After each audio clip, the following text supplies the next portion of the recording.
for another topic to discuss about one of the important topic to the Sri Lanka today.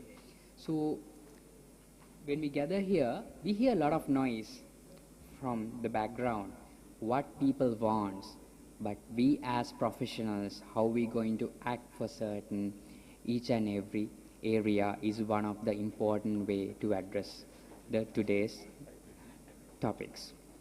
So as a start for today's topic, way forward for uninterrupted blackout free power system for the country, a joint seminar organized by Organizer of Professional Association, Seminar Workshop and Program Committee of and the Institute of Engineers Sri Lanka.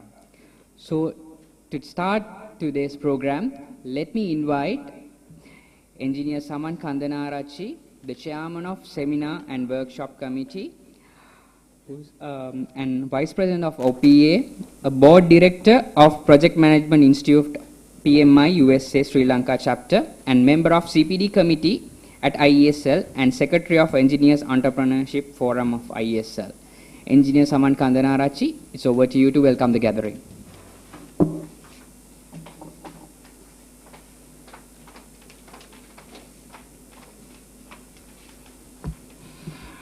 Thank you, Dr. Ruwan Rakogama. So, on behalf of OPA and Chairman Seminar Workshop and Program Committee, I would like to welcome all.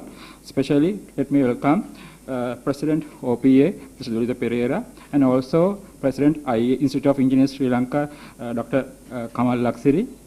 And also, I would like to welcome online. We are logging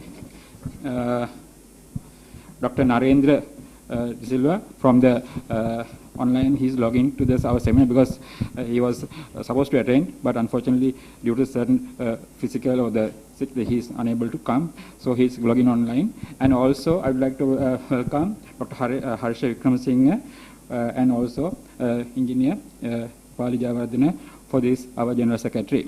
And this seminar is about actually fourth seminar we conduct on behalf of and also I'd like to welcome Engineer Bandula Tilakasen also for this our seminar. For this is the fourth seminar conduct on behalf of OPA Seminar Workshop and Program Committee, and our objective is actually to carry out a seminar which is related to the interest to the current situation and benefit to the society. So objective of seminar is that, and it is awareness of the current situations and it's a professional members body. So objective is actually to what is the way forward, and not to find any faults of any personal or any bodies or any institutions. For way forward, what is this future for this about this blackout current situation. So we don't have any political agenda. Purpose is to find professional discussion. So I'd like to invite Dr.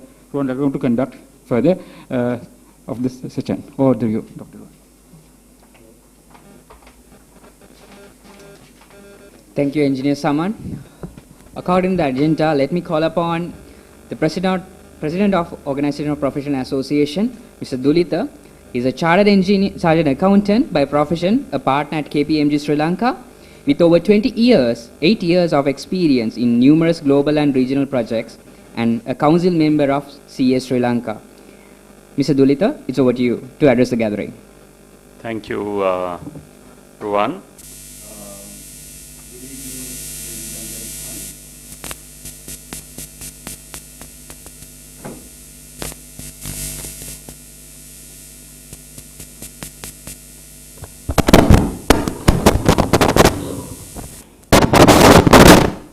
Good evening, ladies and gentlemen, those who are joining here physically as well as those who are joining online for this joint seminar organized by the Institute of Engineers of Sri Lanka in collaboration with the Organization of Professional Associations of Sri Lanka's Seminars, Workshops and Programs Committee on a very important topic, the way forward for uninterrupted blackout-free power system for the country.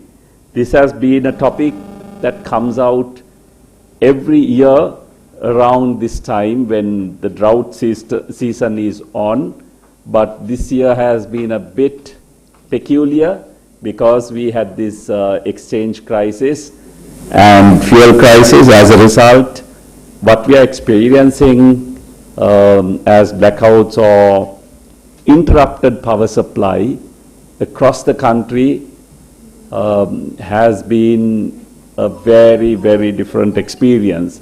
And today, it has impacted lives of people, lives of generations. And I think as a country, we have suffered a lot as a result of this interruption of power. So, more than me talking, there are experts who are here gathered on this panel. I think they would be able to do justice to this topic, and we would be able to hear from them how the way forward for an uninterrupted blackout-free power system for our motherland.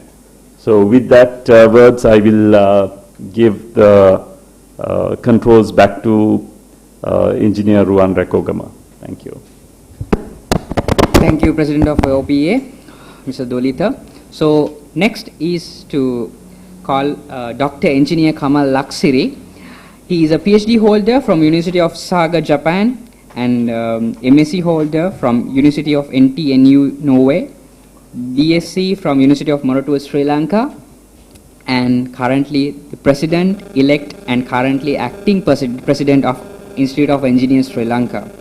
And is a fellow member of IESL, ASCE, ICE UK, IET UK, and MSME USA. He has wide experience over his career and well experienced in an professional involvement in many organizations such as IESL, Governor Regional 10, American Society of Civil Engineering, then Vice President of Sri Lanka National Committee of Large Dams, then past President of Association Consultant Engineering Sri Lanka, and I am past Chairman Sri Lanka Association of the ICE UK. So let me call upon Dr. Engineer Kamal Laksiri to address the gathering. So over to you.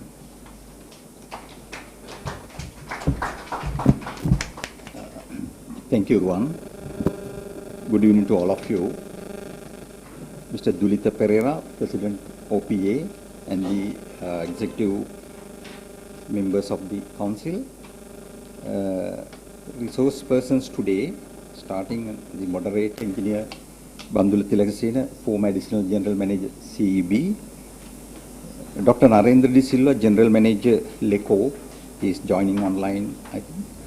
And then Engineer Harsha Vikramasinghe, Deputy Director General, Sustainable Energy Authority of Sri Lanka, and the Chairman of the Electrical and Electronics Engineering Sectional Committee of IESL, Engineer Kosala Kamburadiniya, Vice President of OPA, Engineer Saman Kandanarachi, all the members. Let me thank again for inviting me for this important occasion. It's a pleasure and honor to join you today in this evening. Actually, Engineer Saman requested me to arrange this event, and I accepted it happily and instructed our sectional committee chairman, Engineer Kosala, to organize it. And this will be the first event of number of joint events we are planning to conduct in the future on important topics. I think as professional bodies, it is our duty to conduct this type of lectures and to be aware among ourselves first on the important topics in the country. Now, as we can see today, country is facing a serious situation, and it's not a situation as I see came in 1 or 2 days.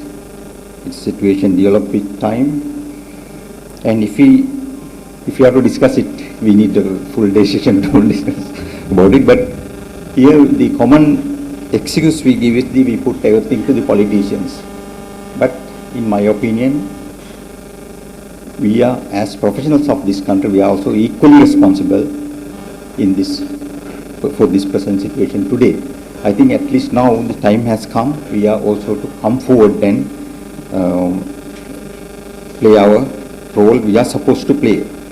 Now, as a country, we see most of these failures. We don't have proper national policies in many sectors, no proper guidelines. Now, for example, if you look at this sector, our sector, we prepare, the CEB prepare long-term generation expansion plans, and similarly in the other sectors they also prepare, but nobody follows. So there's something wrong there. But still, I believe that's no point finding fault with others or blaming politicians. Let's do.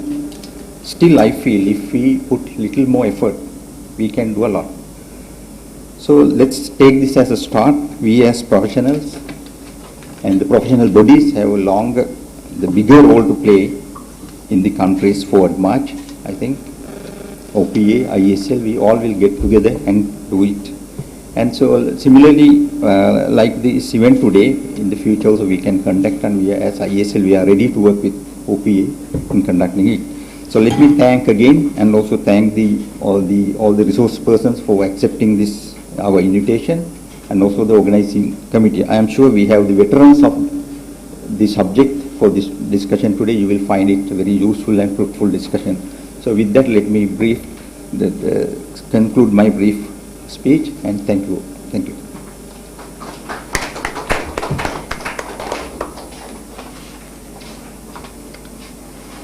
Thank you, Dr. Henje. So, as we mentioned at the very beginning, this is not to wait to find any faults of anyone. We are professionals who are like communicating and supporting to the development of this country. Here we see a lot of professionals on different disciplines where we all want to do something for our country. So I hope everyone knows about the topic, very interesting topic, to the where we stand as a country at this moment, way forward for uninterrupted, blackout-free power system for the country. So let me introduce our first presenter, Dr. Narendra De Silva, to present and address the gathering. He is the General Manager in Lanka Electricity Company. He is a visiting lecturer in University of Moratuwa, Kotalawala Defence Academy and Open University of Sri Lanka. He holds an engineering degree in electrical engineering from University of Moratuwa, Bachelor of Law from the Open University of Sri Lanka, Diploma in Power System from the Science University of Trondheim, Norway, and the PhD from Heriot-Watt University, Edinburgh, UK. He is a fellow member of the Institute of Engineering and Technology, IET, UK, and he counts for 23 years of experience in the energy sector. Dr. Narendra De Silva, today actually joining from online because he was found he is positive with COVID, but still with this important topic, he is communicating and supporting with us by participating through online. Dr. Narendra De Silva, it's over to you. I hope you can hear us through online. He will be communicating us, presenting through online platform.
functions with average energy balance. So the real authority of these numbers and concepts are here in our program today. So having given the credit to him, I like to mention that in Sri Lanka, most of the people don't know that electricity is only 13% of our energy. Moment that we talk energy, people used to jump into the gun talking about electricity. But actually, electricity is only 13% of the energy context of the country. Country's energy, 46% is supplied by biomass and 41% supplied by petrol. And this 46% of biomass is entirely indigenous. That is a good thing as well as a dangerous thing. We will shortly know why that it is dangerous. Now, electricity also, we have 16,000 gigawatt hours, 40,000 sort of gigawatt hours demand, out of which 5,000 is from hydro. That's also India. So 1/3 of this 13% is also India. And this is the energy supply picture of the country. Now, when you look at the energy usage, that poses up is another gap. Transportation eats up 33% of our energy. Domestic and commercial sector eats up 41% of our energy. And industrial sector is only 26%. If we put both into the same picture, we can see that the domestic energy is predominantly the green color, which is biomass. Then 25.2%, which is actually gas, though we call it petroleum, this is gas, 25.2 petroleum. And then goes electricity, the blue color chart. That is the domestic electricity use. More critically, you will see that the entire transport sector of Sri Lanka comprises of petrol. There is no other energy going into transportation. Whereas industrial is also predominantly dominated by biomass, with of petroleum and electricity. This is the energy sector of Sri Lanka. Now, when we look at this, what do we see? We see a major energy transition, a risk as well as an opportunity of energy transition. The first transition that we would anticipate is domestic sector biomass is going to receive a transition. It's going to see a change. If people want to have clean cooking, people like to have their kitchens clean, so naturally they will tend to go for modern energy sources for cooking. Where will it go? It will either transit into petroleum or electricity. These are the two alternatives for cooking. Now, what will happen if this biomass, chunk of this biomass, this 46% of biomass, probably let's say 10% or 15% is going to come into petroleum. Actually, I am looking at the 2019 energy picture. So at the time that we were analyzing this, we had the question, what if that 10% or 15% of biomass is going to come on to petroleum? What's going to happen? What was going to happen at that time, what we anticipated is going to happen is exactly what has happened to me. we will see a huge forex crisis. Because there will be uncontrolled use of gas, and through gas consumption, our forex will be the crisis, and the country itself, the entire economy of the country will go into a crisis. This is not something that the energy experts did not see. So I will show you the evidence of such recognition in the energy policy that we published somewhere in 2007. Now, actually the plan had been to contain this biomass within biomass by way of modernizing the biomass as a commercial tool. If that we had been able to achieve that, then we would have not been in this sort of a situation. Second transition that we see, is the conversion of transportation to electric. Railway electrification, LRT, MRT sort of projects would have brought substantial chunk of petroleum energy into it. Fortunately, that didn't happen yet.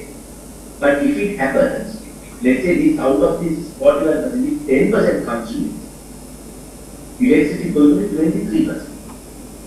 If ever that happens, electricity will never be able to, our electrical sector will never be able to serve for such a load. Because the entire network you see today, all over the country, spread every road, every corner, only supplies 30. What if another 10% is going to come? What if another 30% is going to come? Do we have space to double the electricity sector? Do we have space to double our distribution? Do we have space to double our transmission? So we will be in another crisis. So basically, the first transition, what was anticipated is the biomass. Actually, we said biomass to electricity. If that we manage it properly, we could have been contained substantial amount of biomass within biomass, and the balance is to electricity.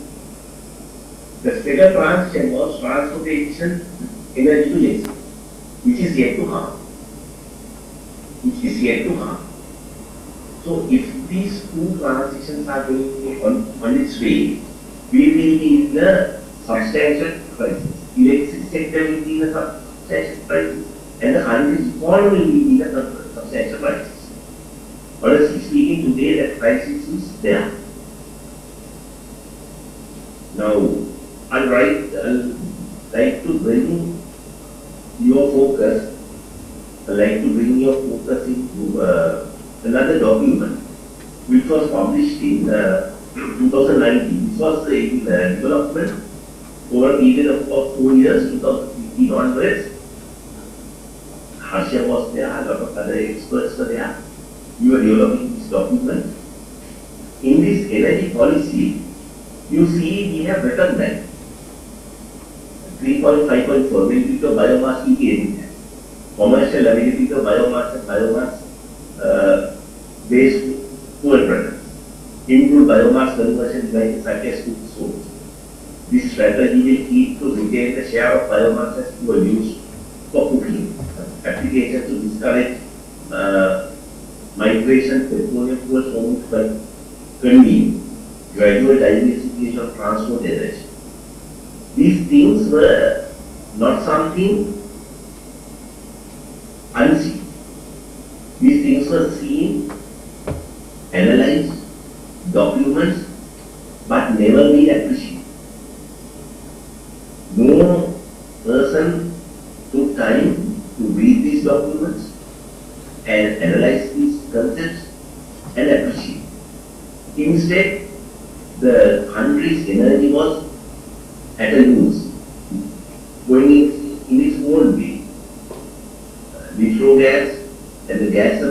for advertising and getting more and more gas market. Nobody saw the risk of forex. Once when the biomass is converted to gas. So basically there was no umbrella overarching policy or target, as Dr. Kamal Laksidi mentioned. What is this issue? We as professionals, this is the best forum that we can raise this question. What is exactly this issue? This issue is lack of plan, lack of sticking to a plan, and believing, not only the lack of plan, believing that the plans got to be accurate, perfect, and got to be 100% achieved. That's also an issue. Plan is only to show you the direction, not to fully achieve. Plan is like a roadmap. Plan is to say that direction where we got to drive. Of course, once we are driving, there may be course corrections, continuously we got to do. But once when we know the target, we know where to drive. Otherwise, we go in every road, everywhere, and entirely mess up the total journey. So this is what has happened. So, I like to bring forth the context of energy planning in Sri Lanka. There is no plan for biomass. There is no plan for petrol. And this 13% of energy electricity, they got the detailed plan, 35 years of analysis and 20 years of a plan. So CEB is the odd one out. Even the rest of the sectors, we don't have that level of plan. Probably 5 years, 2 years, 3 years sort of plan. So once when CEB does this 20 years, 35 years analysis and 20-year plan, what will happen is that they will fall the odd one out. And none of the countries, but other sectors are supporting this plan because they don't foresee this situation. And ultimately, this plan goes into dustbin. So I don't want to say that the CEB's plan is perfect. But the issue is at least there is a plan. Now, when you don't have a plan, there is a saying, plan to fail or fail to plan. Right? So basically,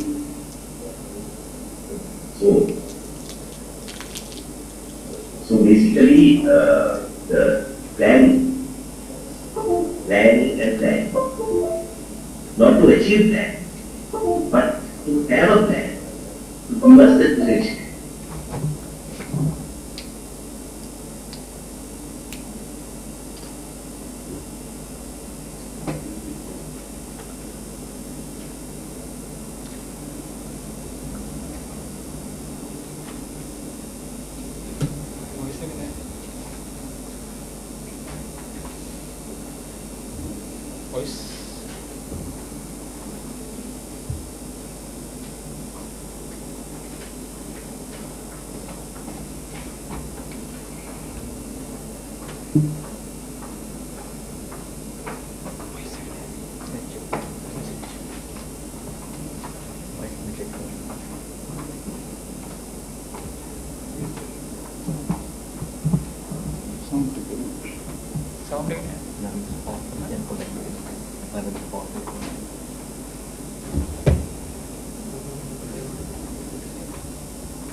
of power, reliable power, and power without power cuts. All these things cannot be achieved by looking at those countries. We need to look into the security, power system security, energy system security. So securely that we are going to provide.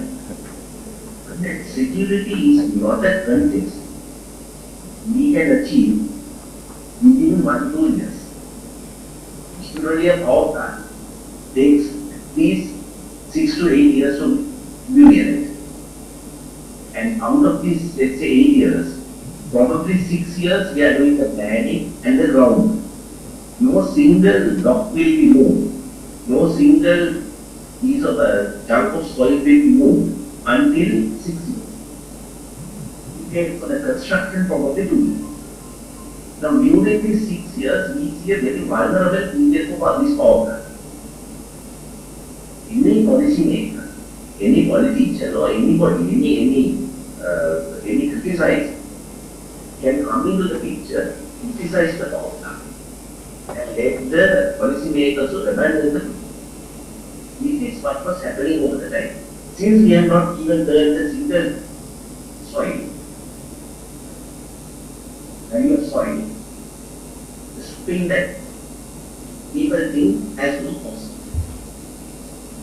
So this is the issue when you don't have a detailed plan.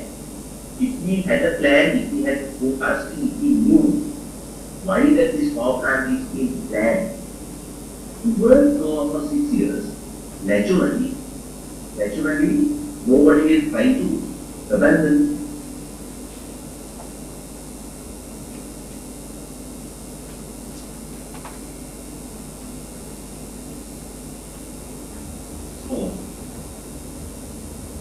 So having said that, I'd like to move into the next part of my presentation. Since the energy, what is the present status of power? Altogether, we have installed capacity of 2,265 megawatts. Out of which 1,300 is hydro, 1,500 is thermal, 35 is wind. So thermal 1,500 plus 600. So almost 2,100 megawatts thermal. And renewables is in the order of about 700. Now you see this hydro 1,300. Even though the hydro power plant capacity is 1,300 megawatts, its yield is in the order of about 100. The order of about 100 because we don't have sufficient water coming in to run this hydro plant over the year. So even this 1,300 goes off. 4,200. Actually, our demand is in the order of about 2,700 peak. It's all below the required capacity. So all alone by thermal cannot serve our national demand. So in dry years, we find it not possible for us to cater our people. It is one source of power cuts. You got to understand here that these power cuts are due to two causes. One is the power crisis, another one is the energy crisis.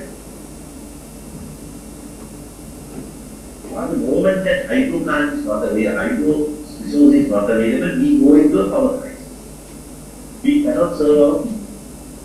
So today in today's country, this 1-2 hour power plants at night is actually the power sector. Where are the hydro plants? Moment the hydro plants dry, the peak cannot be catered, even though the plants are ready. The crisis is when you don't have money to pump for our thermal plants, they go into energy crisis. Annual energy demand of 16,000 megawatt hours cannot be met. Coal provides us about 6,000 megawatt hours. And hydro provides us about 2,500 megawatts. Balance is by petrol. Coal and petroleum both come from forex. Moment we come in with prices of forex, we do not have money of work, we do not have money by coal, there we are having the energy price. This is how the pricing of electricity was made up to 2003. Today I think it was about, it was 21. Now of course I think it is about 50 rupees. With the change of, with the increase of the international oil cost as well as the dollar conversion rate. Today we are seeing the horizon to 53 rupees. So this also is a very important number, because eventually, unless we sell electricity to this value, this sector is not going to financially sustain. Even if it is not financially sustainable, don't talk about the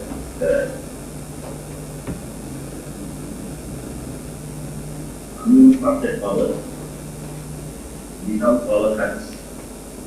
It is a dream.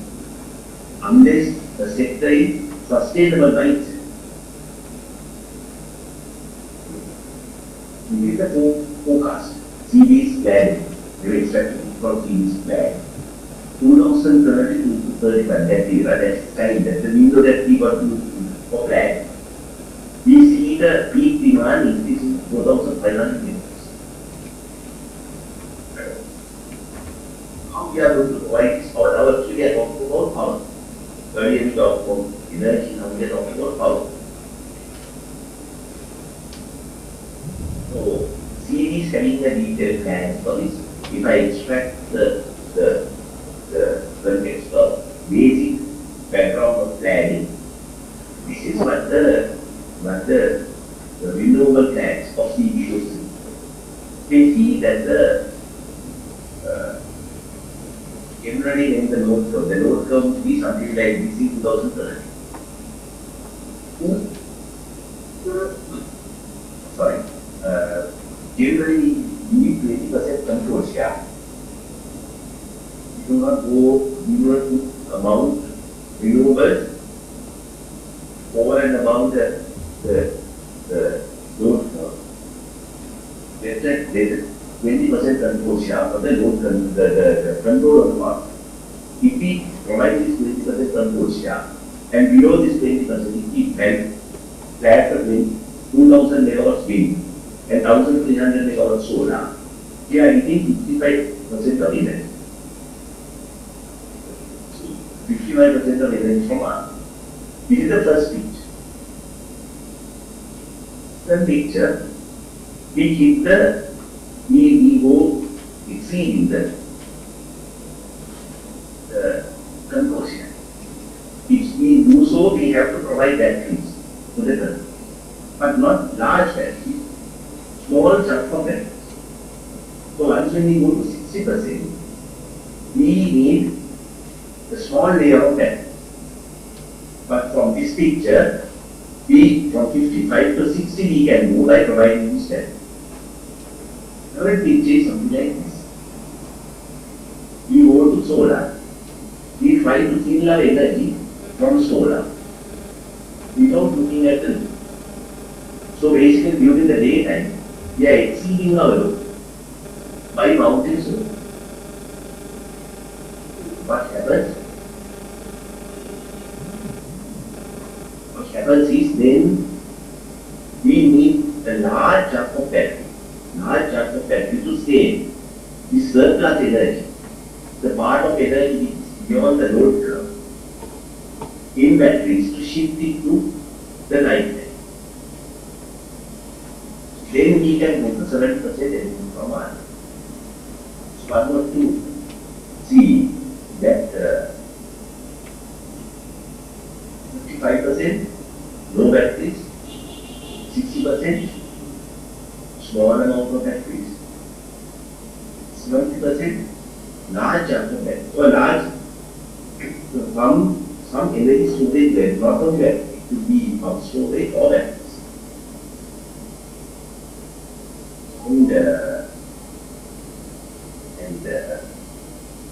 during the day that we don't have renewables, we want to have low duty dispatchable turbine and long duration energy storage or industry that run this system.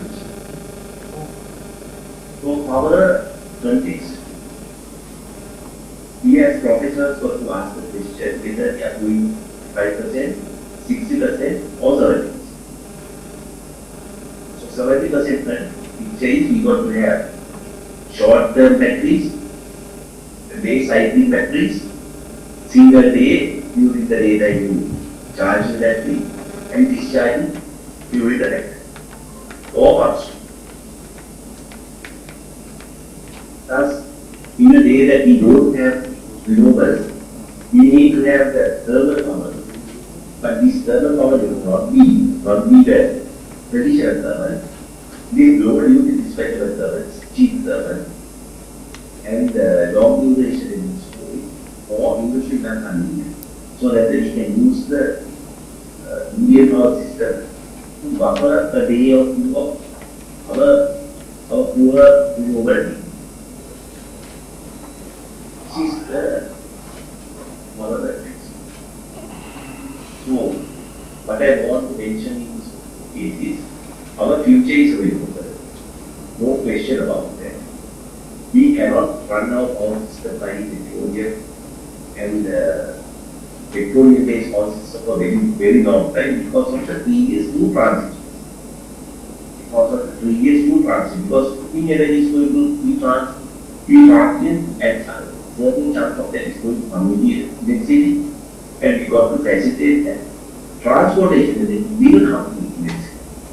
So once when that chunk of energy comes into the city, if we do not find indigenous resources, given the energy gap which is occurring in the electricity sector, we are going to invite a massive forest price, not the cattle price. It is a small price. Every day's forest price is yet to come. Unless we fuel our electricity system with indigenous resources. So, we as professionals got to recognize this fact. We got to advise the politicians that this energy transition needs to be carefully managed. So I like to finish the presentation by saying status quo is no planning. We want to do planning the known future, but we call the strategic planning. The army they are moving next how to attack the next target. We do a strategic detailed plan. And further, they look into 10 days, 15 days, better plan. More plan. Or otherwise you win the battle but lose the war. So, from more plan, we got to do the battle plan. And we got to do the war plan. But please keep in mind, unlike the war, the energy conflict is a long duration. Strategic planning will be in the order of 4 to 3 years. Model will be in the order of about 10 to 20 years. We as professors got to sit down to research policy and do a policy-based planning. And we as a unified force got to speak, advise the politician and advise the policymaker not to play with this sector. Playing with this sector is like playing with somebody, a person's bloodstream. Everyone will come all over the world. It's not that once in your blood is poison. It's not that you find one sin. All over the body, everywhere, you start seeing symptoms. Thank you very much. That's all.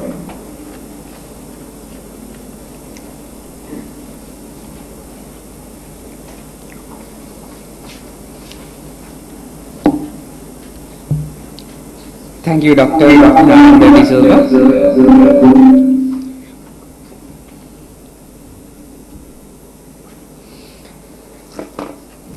Right, I hope this presentation give an idea about how national energy policy working on and what was presented at the moment, and demand and energy dilemma, plan for future, where we are, what we need to do in with certain data which have been analyzed at the moment. So with that presentation, let me call upon the next presenter for today, Engineer Harsha Vikramasinghe. He is a chartered mechanical engineer by profession, graduated from University of Moratuwa with BSc Engineer Honours and earned an MBA from University of Colombo. Energy policy, he mainly focused in energy policy, energy efficiency, renewable energy development and project financing, operational efficiency and industry of processes. In his achievements, he has achieved drafting of the national energy policy and strategies of Sri Lanka as a convener of the National Energy Policy Committee, key contributor to the design of cost-based technology-specific tariff regime and for renewables, efforts to introduce net metering concept and enhancement of same to net accounting and net plus schemes. One of the architects at Sri Lanka Sustainable Energy Authority. In his roles, he has played as a National Project Director, UNDP NMA Project, UNDP Biomass Project, leads the National Energy Efficiency Improvement and Conservation Program of Sri Lanka. He is a consultant to several agencies in India, National Electricity Utility of Kenya and the Maldives Energy Authority. The Director General, Sri Lanka Sustainable Energy Authority. Engineer Harsha Vikramasinghe, it's over to you.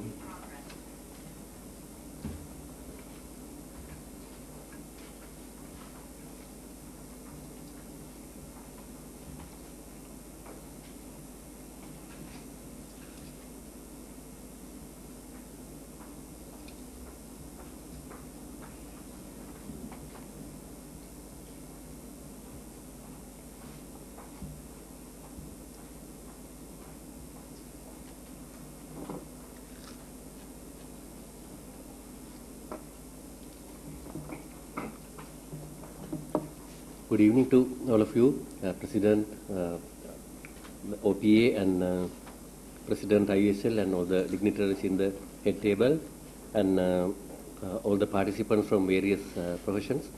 And I've heard Shakespeare has told all professions are conspiracies against laymen. Have you ever heard that? So I really would like to see what Shakespeare must have will say when he see an organization like the Organization of Professional Associations. So many professions conspiring together against the rest of the humanity. So it will be a very nice place to, thing to hear from him. Unfortunately, he is no more. But let me discuss more important matters. But that thing always let us keep that in mind. We are not here to have conspiracies against the rest of the Sri Lankans, but to solve their problems. So we are trying hard, but with very limited success, I must say. So when it comes to the energy situation of the country, Narendra was very eloquent in his delivery about the overall energy picture of the country. I am focusing more on the individual aspect of it because we are inundated with inquiries about how to face the power crisis in the country, because there are so many people queuing at our office wanting to know about uninterrupted power supply for your home. So we just give some numbers. This is the evolution of the humankind. You can see from the primitive man, no energy requirement whatsoever other than food energy. Then primitive farmer, like that, it has grown. And in the 1950s, the whole world average was about 35.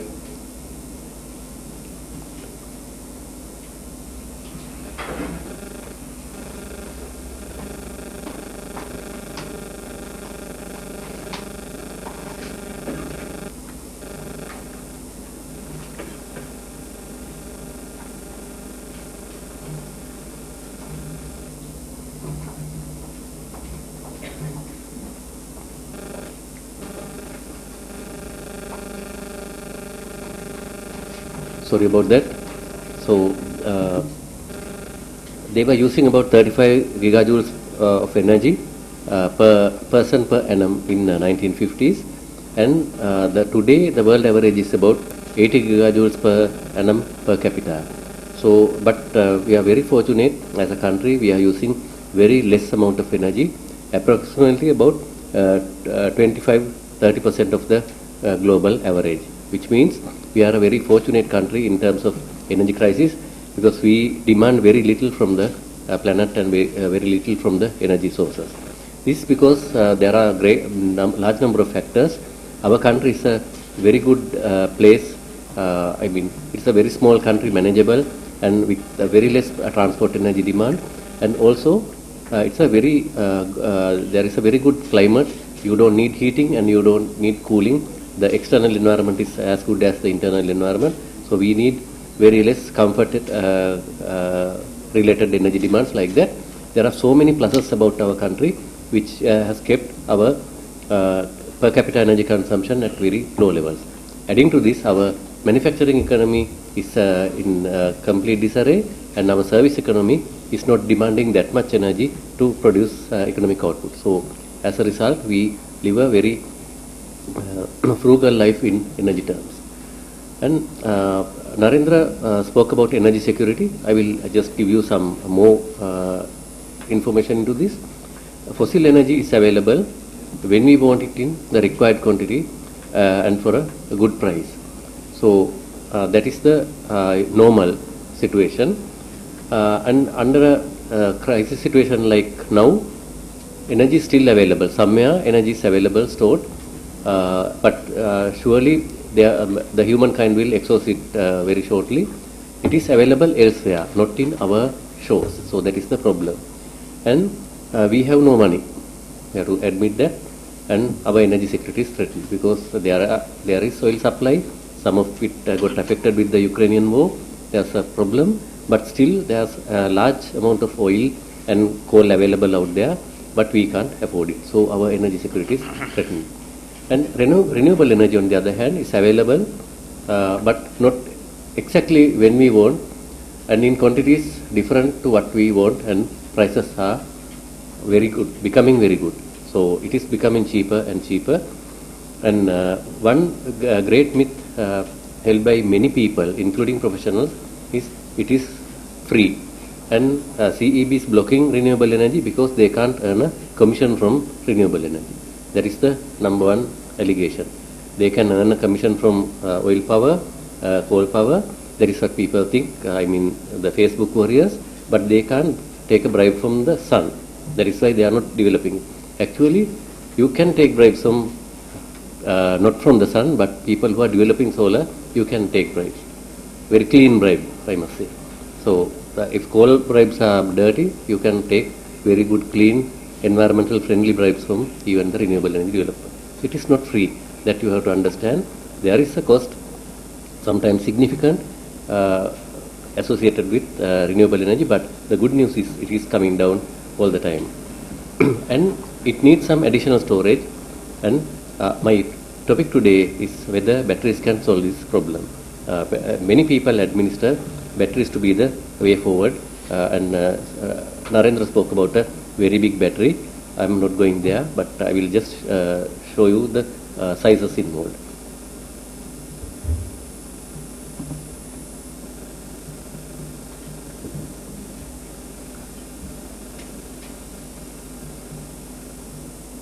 So, some kind of a abstract discussion is required here. time and space, not in the Einstein theory level, but time and space is very important for energy, dealing with energy. So energy demand must be matched with exact amount of energy in the exact time and place. So demand and supply are usually separated by in time and space domain. So that is the whole problem with renewable energy and other forms of energy. So this means energy carriers or vectors are required to get the energy from one place to the other place. Now when you go to the petrol station, you pay 5,000 rupees and you get about 20 liters of petrol. But if you really imagine where did it come from, it was somewhere deep in the ground in, say, Iran or Iraq, in the Middle East. Somebody invested in an oil well, got it out, purified it, transported it in a ship, unloaded it in Muturajavela, and again distributed to your petrol station. Like that, it is a very, very complicated thing. But that carrier you have to build and nurture if you have to, you require energy security. In early days, steam, hydraulic fluid and compressed air was the main energy carriers, and now electricity, fossil fuels and hydrogen becoming new energy vectors. If you take a look at the fossil fuel vector, it is a highly concentrated, high energy density thing. So in a can you can carry about 50 kilometers worth of transport energy. It's a very high level of energy density, and it's the formidable volumes harnessed, stored in strategic locations, and effectively by doing this transcending the time domain. So I have made the letters blue just to attract your attention. And a well-connected and dense supply network is providing you the space domain transcendation, because you can have fossil fuels as and when you, even if you step out from this place, within 5 kilometers of the range, you can find a petrol station. But recently we lost all that because we didn't have money to buy fuel. So the issue is it's a finite resource. One fine day it will exhaust.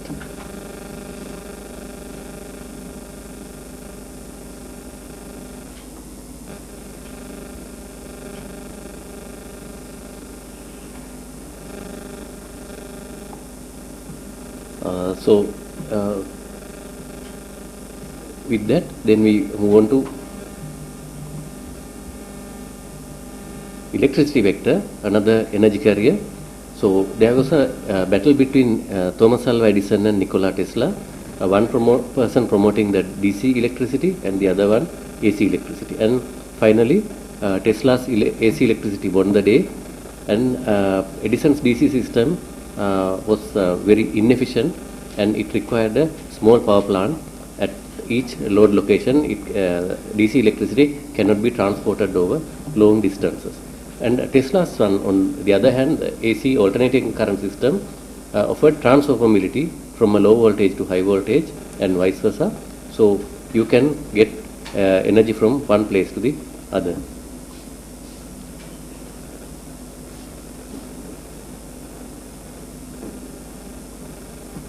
So the present industry norm is basically that. I will show you a graphic. But before that, I wanted to ask, I discovered a word today, chronometry. In simple terms, it's the monitoring of time. And have you ever seen 2 centuries ago, 1 century ago, how did people measure time? So they had large clock towers like this, the Big Ben. Everyone knows what this is. So nobody had individual clocks or watches at their homes or any places of work. So in the middle of the London town, the king had to erect a very large tower showing the time to all the people.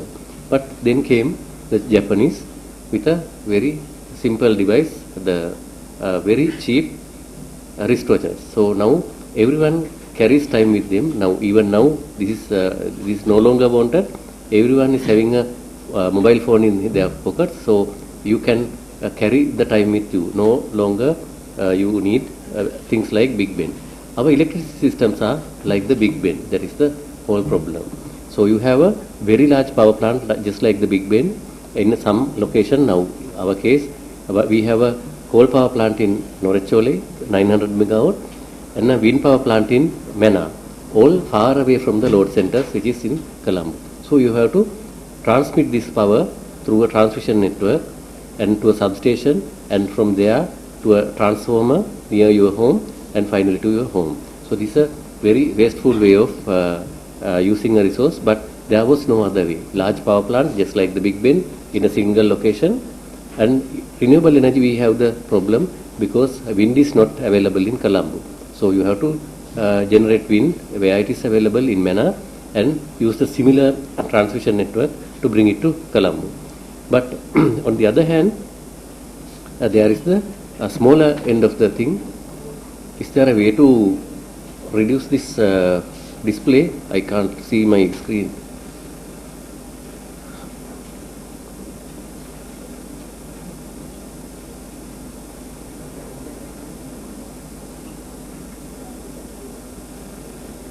So what we have, can someone help me to remove this black patch here?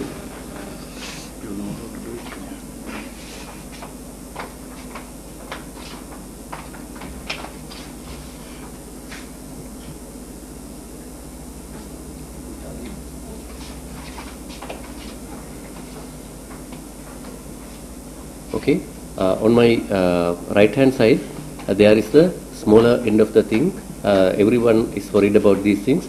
So you have a solar panel on your rooftop where the load is, and the solar panel generates DC electricity, and it is sent to an inverter, and part of it is stored in a battery and using a charge controller, and you have a power meter. You can export electricity to the national grid and also use electricity for you to power your house. So these two architectures, just remember, this is going to be the future. And on my left hand is the way we have been doing this. The analogy between the Big Ben and the wristwatch. So we have the Big Ben on the left side and the wristwatch on the right side. So let us see where it will take us.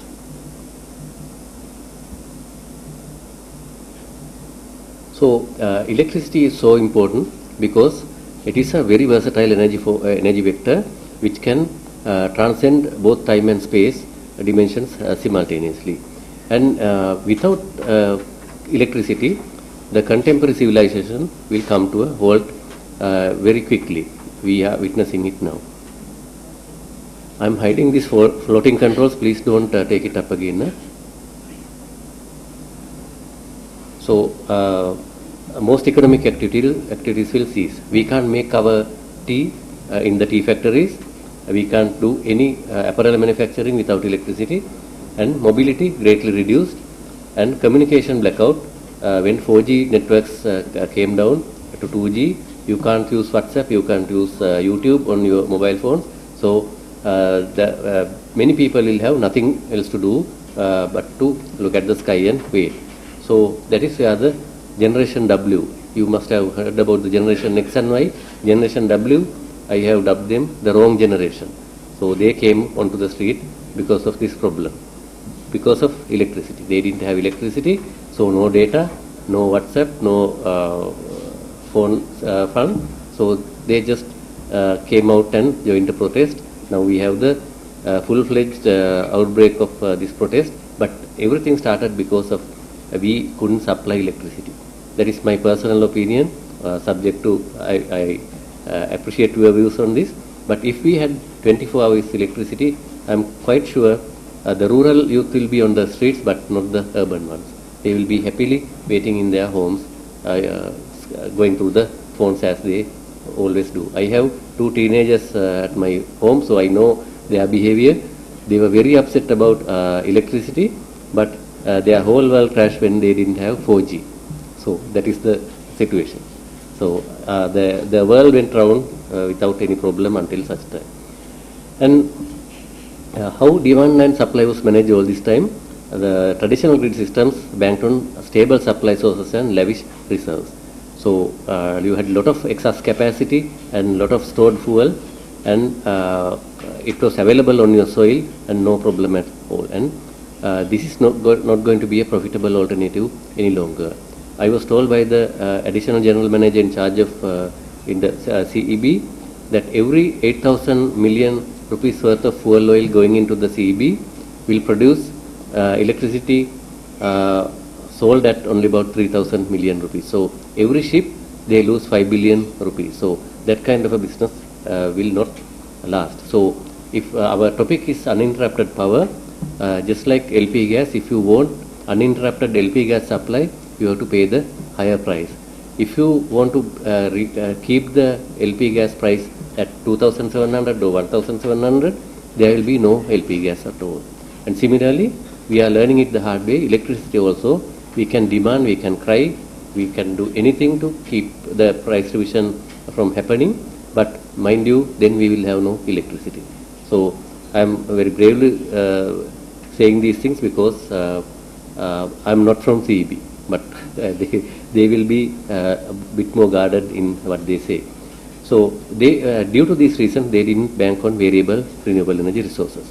So renewable energy resources occurs in distant places like Lakshapana in our hydropower case and wind power in Mana. But one good thing about solar is it is right there on your roof.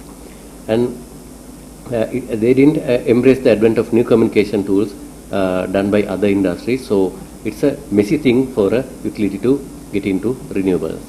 So the conquering the space dimension, there's no problem. With micro DC grids powered by rooftop solar PV systems, you can generate your own power under the same roof where you collect solar energy.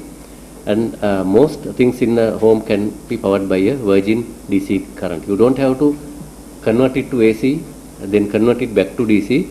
So most of your appliances actually work with DC. That is why you have a little transformer inside all of your appliances. And a separate DC microgrid in each home can help this very much. And finally, Thomas Alva Edison can win the battle of the current. So, but this is not so easy to do with industrial loads. And when you are conquering the time dimension, there is a need to transcend the time dimension because solar energy is happening when you don't need much of electricity daytime.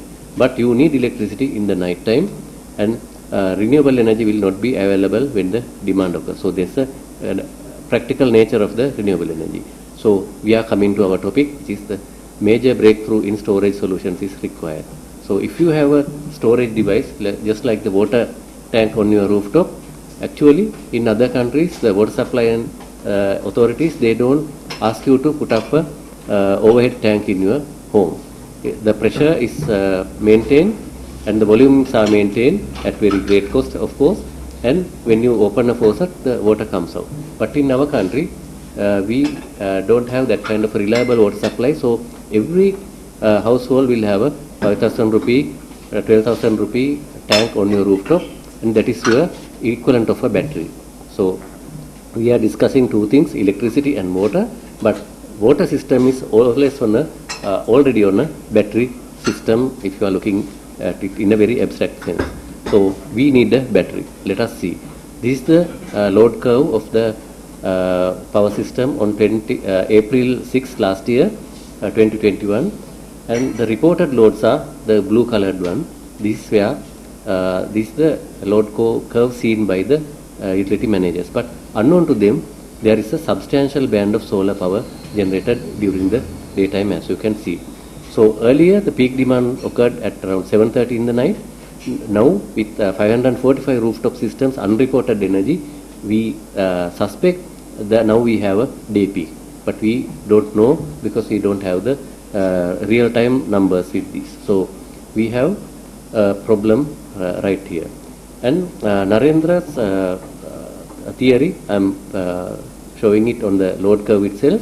So if we are to manage the entire demand of the country, forget about hydro, forget about fossil fuel and the foreign exchange crisis, if we convert our entire thing to run on solar energy, there will be a excess curve like this, because this much of energy will have to be taken into a battery like this, charge the battery during the daytime, full charge.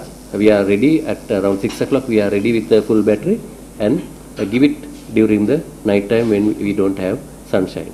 And early in the morning at around 6:30 we will have an empty battery. So this is a very simple way of looking at the national grid. I'm sure the electrical engineers and the CB engineers who are joining me will be very angry with me for putting it very simply like this, but it is not that simple. But this is what people are proposing, uninformed people are proposing. But whether this can be done, I think the smaller the grid, there is a possibility you can do. But for larger national grids, it's almost beyond our means at the moment. Let us see. So the large-scale battery, this is a 120 megawatt-hour battery in San Diego, and these things cost a phenomenal amount of money. But let us see what will be the domestic condition. So these are the very many batteries.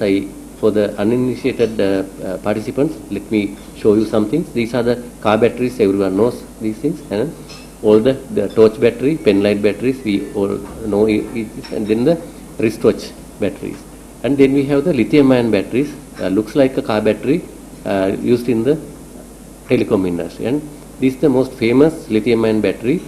18650 is the name of this, the number of this battery, used in the laptops and all the other smaller electrical devices. And these are my favorites, known as the flow batteries. This is going to be the future. You will know why when I finish my delivery. So this is the most controversial battery at the moment, the battery in the Nissan Leaf car.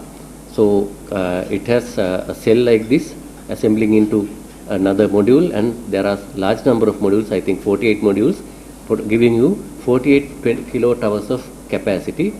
And unfortunately, there are large number of Nissan Leafs which has exhausted their normal life of these batteries, and without replacement batteries. There are many people who are in trouble actually.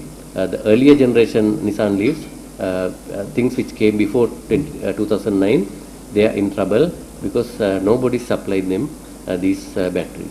But there is a good side also to this story. The used batteries from Nissan Leafs, they have entered the secondary market, and many homes are powered using solar used Nissan electric batteries and induction cookers and whatnot. So this battery has a second life. That is the important part.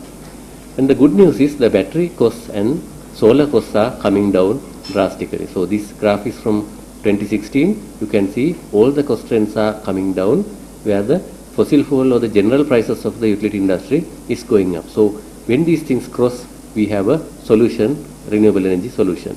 So if you just look at the cost of a megawatt hour of electricity, solar photovoltaic from $359 in 2009, it has come down to $40. So nearly 10 times price reduction. Similarly, wind from 135 to 41. So these are the energy sources of the future.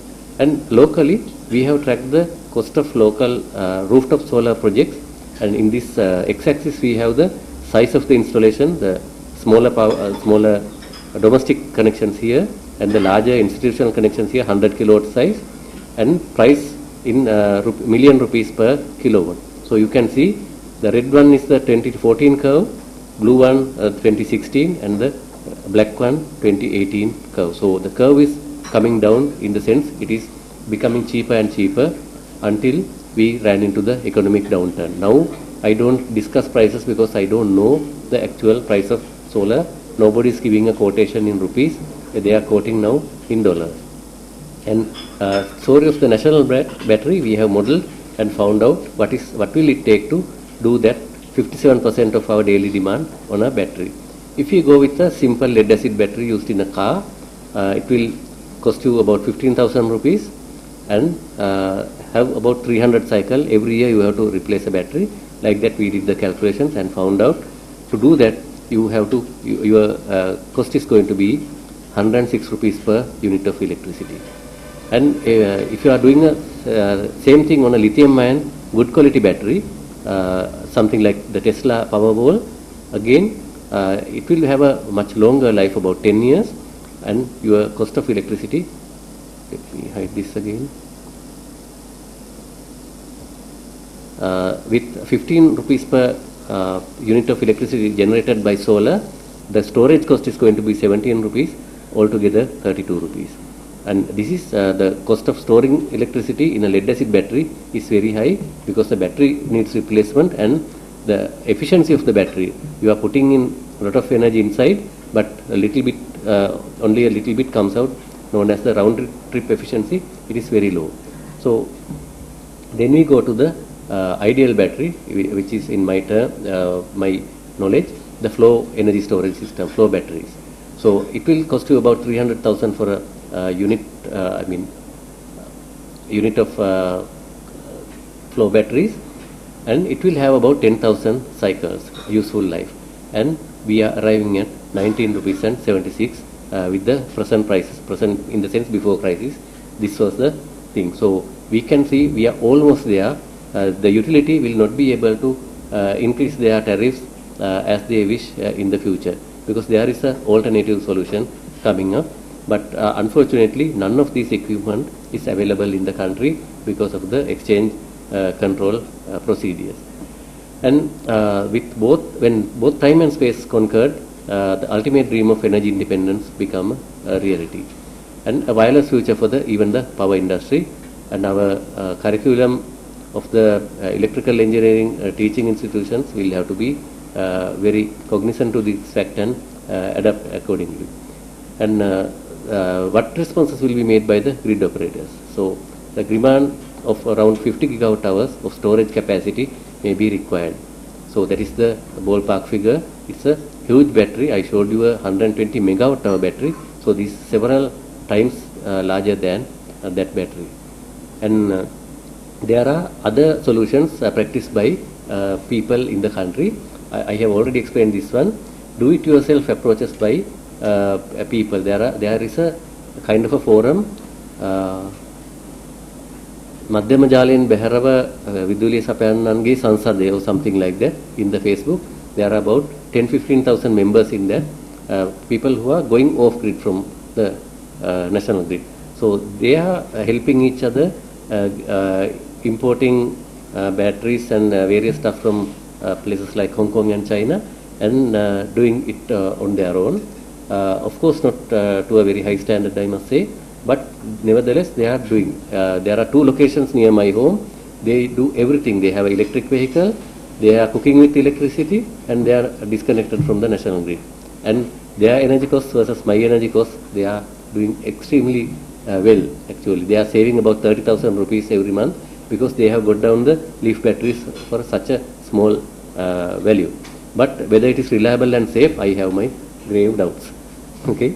Then low cost, short life solutions. Beware of these people. They are selling lead acid batteries, claiming it will last for 3 years, 5 years. But I can assure you, my experience with lead acid batteries was very disastrous. It lasts only 150 cycles, which means about not even 6 months it will not last. So be careful. And UPS style solutions are there. There is a 2 circuit in your home, one for the UPS and one for the grid electricity. And one of the most elegant solutions I have seen are the standby lamps, marketed by Demo. I am not a sales agent, but that is where it is available. So only about 2,000 rupees, and the lamp comes on when there is no power, and it has a small lithium-ion battery inside each lamp. So, but it gives you general lighting for the home, and it's very convenient to use, very safe. And for the people who are good with numbers, I will use some rules of thumb to do your own calculation for energy storage systems. The storage capacity required is about, you have to divide the monthly electricity use in units by 30 to get the daily kilowatt hours, and that is the value for your battery, the minimum size of your battery. And 1 kilowatt hour of capacity will cost approximately about 150 to 200 US dollars. And the solar PV panel capacity required for this home, divide the monthly electricity used by 120. This is 30 days into 4 kilowatt hour daily generation, and you get the kilowatt capacity. And inverter required, you have to just match the solar generation capacity. So this rule of thumb will give you the size of your inverter and the whole setup. And the solar PV ESS inverters are a bit more expensive than the normal solar inverters. I will give you a 3 kilowatt one will be about $850 and a 6 kilowatt one will be about $1,300. And for the for a normal solar system, you can get a price of about $750 per kilowatt. So we work on the specific cost. Everything I mentioned is for a kilowatt or kilowatt hour of capacity. And there is a these things are expensive because there is a need to cater to higher demand, not like a solar inverter. And there already comes with a battery management system, which is a fairly expensive bit of electronics. And with correct installation and good after-sales support, you can be rest assured of a 20 years hassle-free electricity. You don't have to fight with the CEB. You don't have to write nasty things about CEB in the Facebook. You can just be happy with your power system. And there will be no service disruption whatsoever. That is my experience with the small system I have. But it's way too early to comment because it's just commissioned, my one, only not even a month. So I will meet you in 5 years and tell you whether it's successful. But for the moment, it's working fine. Okay. Then this is going to be the. I don't know whether this is very authentic. I copied it from the internet. So you can see this is going to be the kind of revenue. I mean the prices mentioned here are the current prices. So there is a talk of 100% increase in the tariff. So meaning there will be a vast scope for off-grid solar applications in the country, because it will be very expensive to get electricity from grid than making your own electricity at home using the rooftop. So it's going to be the next market. I don't know how Dr. Narendra and his team at LECO and Dr. Abhesekar and his team at CEB going to face this. There is going to be a major development in the country. People defecting from the grid, giving up the grid. So let us see whether my forecasts are going to be okay. So we have undertaken extensive calculations and found out a little bit more refined calculations and found out the lead acid costs are to be in this region with very specific calculations, and lithium ion in this range, again 80 rupee range, and lithium and phosphate in 60s, and flow batteries in 40s. So all these things with good I mean after sales service, everything, a very good service provider will give you a solution in par with the present electricity prices, but many of them will be able to give you a very good price when electricity prices increase. And just before I wind up, these are the kind of analysis we did before we introduced the solar rooftop scheme to the country. You can see the viability, viable spaces are given in the purple color. So this is the size of the installation and this is the monthly electricity usage. These are huge graphs. So you can see it was very viable for net metering, and excess export scheme, only a small viability window, and net plus only small viability window, and net accounting even a smaller viability window, but similar calculations and extensive and exhaustive matrix operations will have to be performed to right size the battery systems and give you a update like this. It needs a lot of time and effort. So hopefully we can finalize everything within about 6 months after this number crunching, and we can give you a better guidance. Await these publications in our website, energy.gov.lk. You will be guided by these things. And thank you for your kind attention.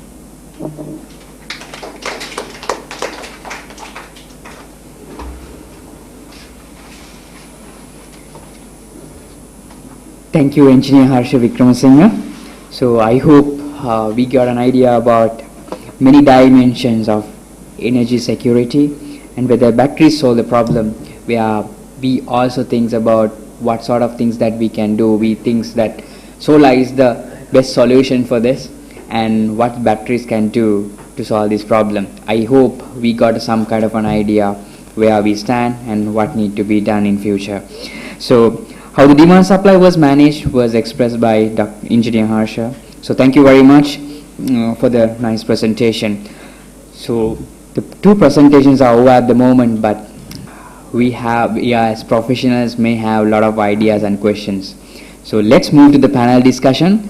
Let me call Engineer Ravi Rupasinghe, who is the Vice President of OPA, Chairman, Career Guidance and Skill Development Committee, and Treasurer of IET UK Sri Lanka Network, and Management Executive Council Member, and former Board Member of Energy Managers, to introduce the moderator of the day today to go forward with the panel discussion. Engineer Ravi, it's over to you.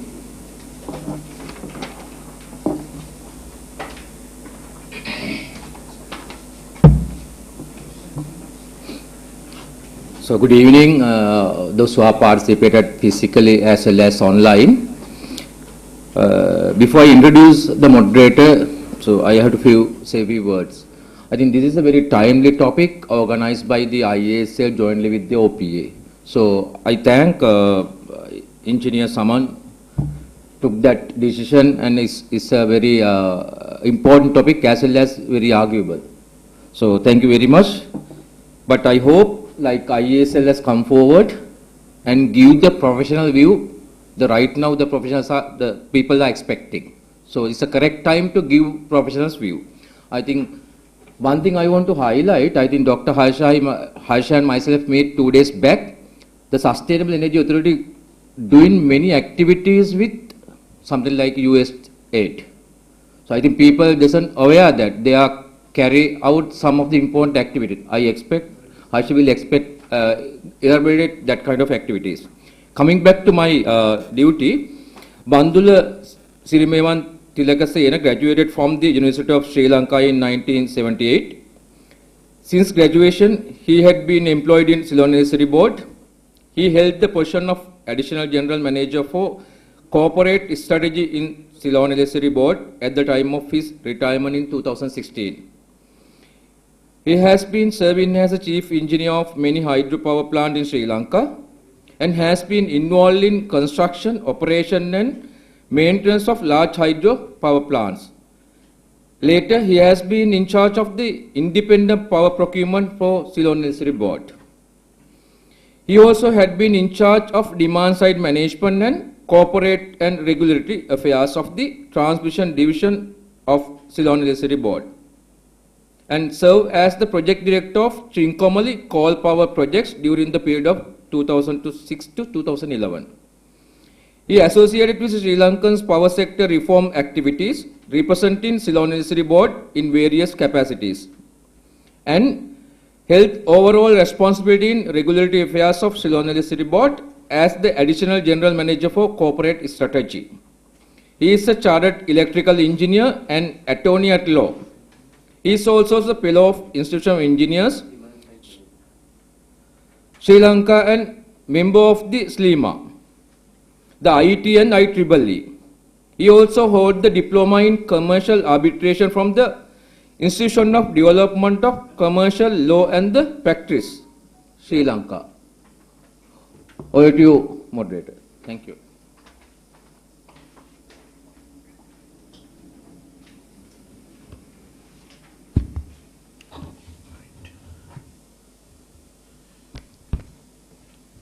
Thank you very much, Ravi. And also I thank the OPA, including President and its officials, inviting me for this session as the moderator. Thank you very much. And without taking much time, let us start the questions and answer session. And we have few questions online. In the meanwhile, I hope Dr. Narendra is online. And Harsha, let me just make a clarification first from my side, from Harsha. Now, your presentation, of course, focused on domestic side, as I believe, because now there may be an apprehension to the audience that this will be an alternative to grid supply, because grid supply may be required even in the foreseeable future for larger energy intensive industries, and the presentation made by Harsha must be confined to domestic. Is it correct? Yes, I evaluated the domestic situation, but at least all of you on the national level battery also. Just wanted to tell you it's a very huge battery. It is not, even foreseeable future there will be no such batteries. I mean, such a large battery if you look at single location. But individually, the houses can go off it even now, even before the tariff hike. The prices have come down to a agreeable level. That is my argument. Right. The question which we have online is also to Dr. Narendra on the same lines. If I may recite the question to you all, dear Dr. Narendra, is it possible for CEB to have bulk storage batteries connected to the grid to store solar electricity and to be used at night? How can we make it possible? I hope you will give an elaborate answer in addition to what Harsha had mentioned in his presentation. And Narendra.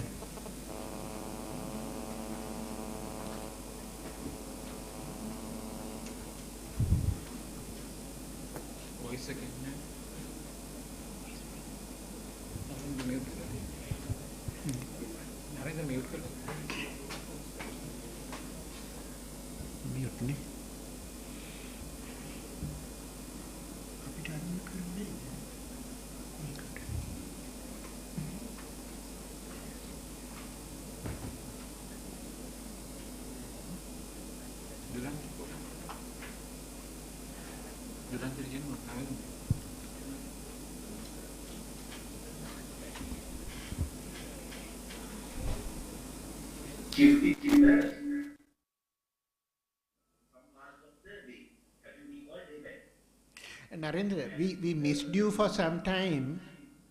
Could you start the answer again?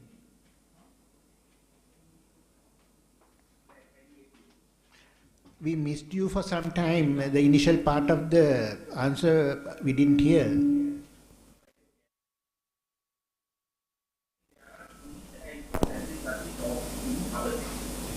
One thing is the transient battery.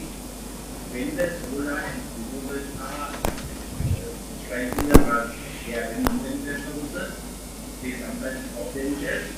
So in order to bring out such problems, we may be installing small batteries which is kicking very fast and control the market of cost. That's the first type of battery. Second type of batteries are the ones which are large storage batteries which will store energy to shift the energy from during the course of the day or even further. The third type of batteries are the batteries which are installing at the user's point. As Harsha correctly gave an analogy, just like our water tank. These are the three types of batteries. So when the question comes, whether it is possible actually for large energy storage, the user level batteries are possible. At the same time, transmission level batteries still not very common, but they are coming very fast. They are coming to the striking it. Plus, the flow batteries and other battery electronics, we had the lead acid and lithium, the question will be little bit big, but the lithium ion phosphates and the flow batteries, the possibility is there. Right. Now, in your presentation, I remember you mentioned about the pump storage. Can you elaborate on that, how it could be used as a storage mean? Yes, pump storage and other, sorry, Narendra, in your presentation, you mentioned about... Sorry?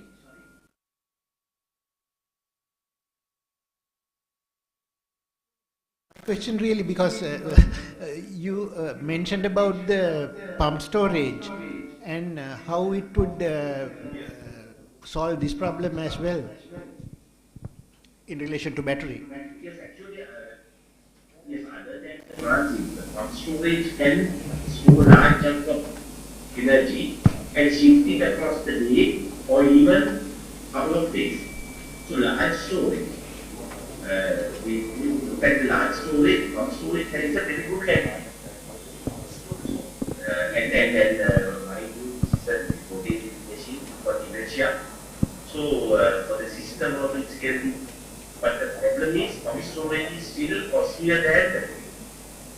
So pump storage is a heavy on the system but costly.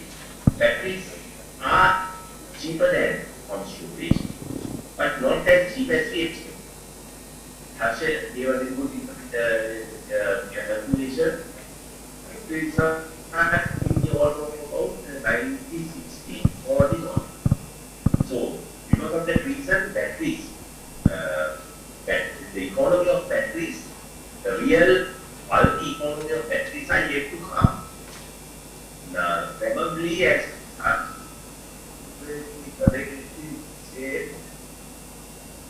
the flow batteries will be the mind with the flow batteries cannot discharge very fast. So the lithium polymer batteries, the repose has the capacity of even 50 times its capacity to be discharged. Even 50C batteries, even 100C batteries are there. So it can discharge 50 times than the charging. But the flow batteries you don't have that. Flow batteries are 1C. If you take 1 hour to charge, you cannot draw the battery within 5-6 minutes. You want to discharging rate will also be somewhat similar to the charging. So if you know 1 kilowatt hour battery, the usual charging rate 1C is 1 kilowatt.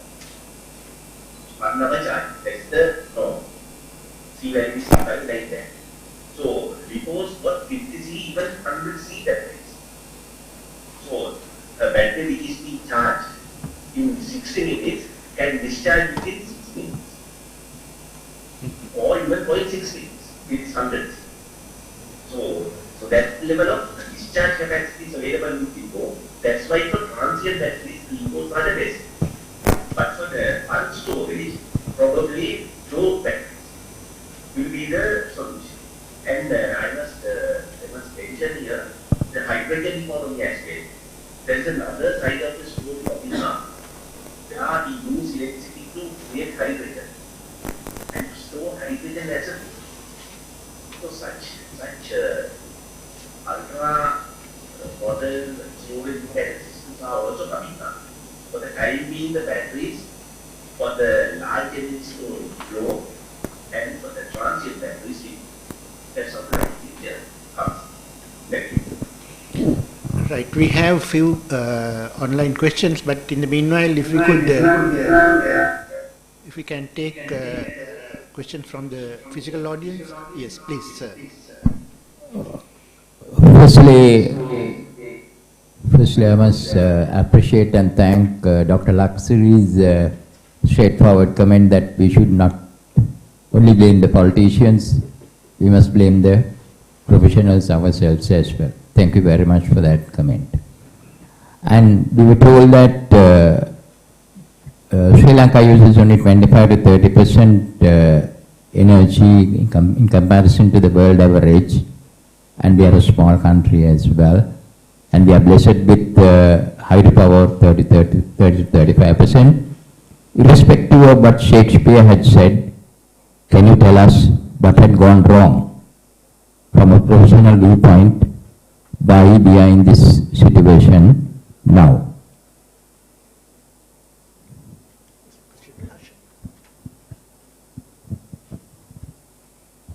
I think Dr. Narendra attempted to explain this to a greater extent, but let me reiterate. It is mainly due to the our failure to execute our plans. So CEB he selected as the exception, where a lot of planning goes in, a lot of effort goes in, but if even after making the plans, if nobody is willing to follow the plan, then we have a failure. So it is not due to us professionals failing in our duty, mainly due to political interference. So, and not forgetting the public outcry against anything we try to do in this country. So I'm telling this with a very heavy heart, because anywhere we go to do even a renewable energy plant, we face a lot of public opposition. If it is a hydropower plant, then the farmers get together and accuse us of doing something bad to the water. If it is a wind power project, then the bird enthusiasts and the people in the region and the regional politicians get back to us and create a lot of trouble. And similar problem with wildlife enthusiasts, especially elephant people on solar power. And there's no way, biomass, it's unthinkable. So coal power and other fossil fuel power plants, we have a different set of people opposing these things. So anywhere we go, we can't do a power plant, but people want 24 hours electricity. That is a dilemma we are in. It's next to impossible to do a large-scale project in our country, and due to these things, most of our plants are derailed, and we expect this lack of capacity. That is the significant problem with related to the electricity industry. But when it's come to the petroleum industry, it's a purely a balance of payment issue. So I will just cite one example. I am repeating this these days to my colleagues at my authority. We have the V8 Land Cruiser Jeeps in the country and the Land Rovers. So you know the cost of one unit. It's between $50,000 to $100,000 somewhere there. And just to get one such vehicle into the country, one of our housemates will have to work 16 years in the Middle East. And I'm not so sure about this number, but let me quote it. There are 38,000 such vehicles brought to the country during a 5-year period. So we have to export, as Professor Peiris would tell, export sisters and import transistors. So this slogan, but transistors are no longer valuable. So export sisters and import Land Cruisers. So the new slogan. So we have played hell with our economics, our foreign exchange for way too long. We just can't go on like this. The reality, it has come to live with us. This is not going to be over when someone goes home. All of us can go home, but the problem is us, the overconsumption. So petroleum sector, we just can't afford our fuel. LP gas is no different. Thank you. Thank you, Rajat. I will take one question from the audience and then again go to the online. In fact, when I saw the topic of this seminar, Way Forward for Uninterrupted Blackout-Free Power System for the country, I was very happy. I thought from tomorrow or so, we are not going to have power problems, power cuts. Whether you have done some proper justification for this topic is one question. The other question is, now I bought a Excite battery for my car, and I used it for about 4 years. But you told me that in your system, the battery life is only 6. Now my car battery is all the time, several times a day I drain and use it, recharge it and going on. So cycles are taking place several times a day. And you use it for 4 years. But you said in your system the battery life is 6 months only. Is it due to inferior quality battery or what? What I understand is you can use a battery for several years. Good battery, good quality. If it is a simple lead acid battery meant for an automobile starting application, these things cannot be drained. I mean, the total capacity is, if you keep on using the full capacity of the battery dies off quickly. So that was my mistake. So you have to work within a 50% band. So you have 1 kilowatt hour battery capacity, and you can't drain less than 30%, and you can't charge more than 80%. So if you work very carefully within those numbers, you might get a lasting battery. But in my case, I gave hell to the battery and the battery gave hell to me. So that is the problem. But it is not advisable to use a simple lead acid battery for a off-grid application. there are different batteries like the deep cycle lead acid batteries. With a good battery management systems, you can get some good value. But generally, my personal favorite is the flow batteries, because they promise you 10,000 cycles, 26 years of good life. And there are no hazardous chemicals to dispose later on, like the lead acid batteries, so lithium ion. And it is no rare metal is involved, so child labor and all the associated problems with lithium ion batteries, it's not associated with the flow battery. So even though it's a bit expensive, I think the future is flow batteries. Not yet. No batteries available here at the moment due to the exchange crisis.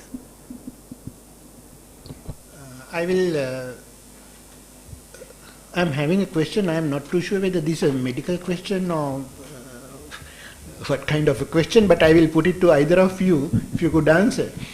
Is there any side effects of putting up solar panels on rooftop? I heard some professional telling so.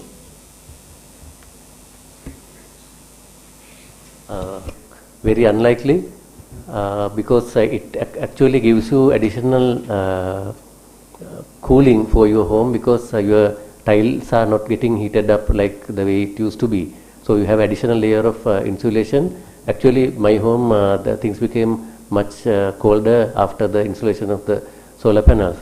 But just to give some hilarious experience, I am a do-it-yourself kind of a person.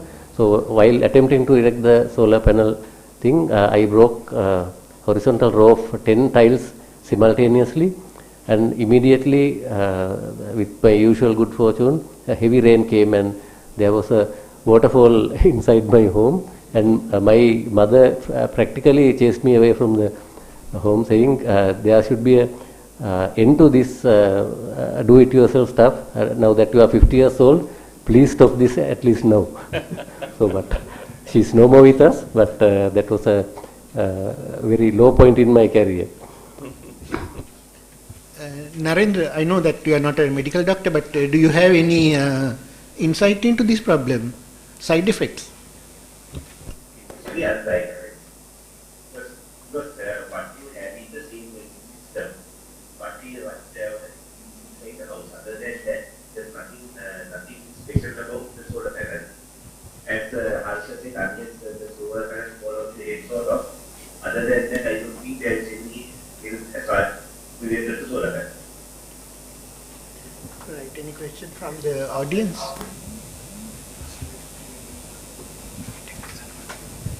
So I will, here. Yes. Okay. Ravi.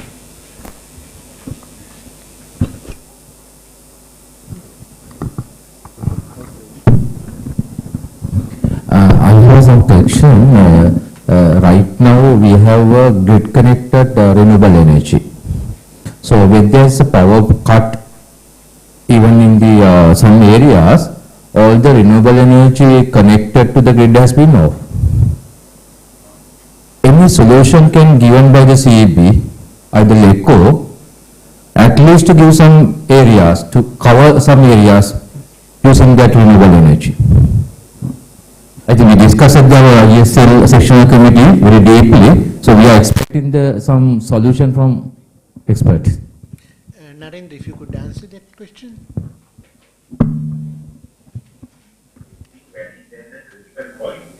We are also baffled with this situation because the distribution network is crowded with solar power, and we today have a network which is experiencing bidirectional output, for which we have not planned and decided for. So having this situation, unfortunately, our electricity network has not segregated the generation parts from the consumption part. So because of that reason, once all of a sudden the power cuts come, we are left with any other solution than disconnecting everyone. For example, if we had smart meters installed in all the installations, we could have disconnected from the meter. We could have disconnected the non-generation loads and let the generation to come without striking the circuit breaker at the top end of the feed. But unfortunately, we don't have that sort of elaborated systems at the moment.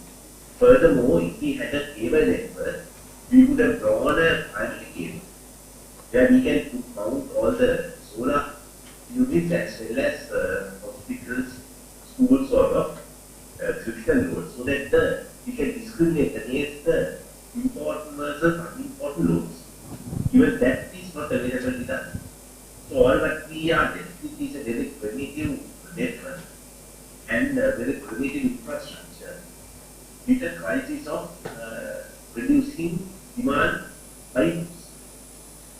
So what is this? Furthermore, as a matter of asking the question in topic context, I would like to point out that surely this grid-connected solar being disconnected by not having the grid is not the best.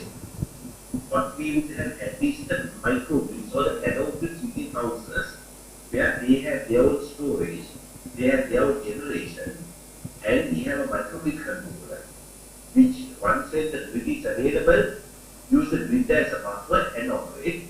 Once when the grid is not available, let the battery and the solar to take care of the problem. So in the future, what I think is this is future coming very fast.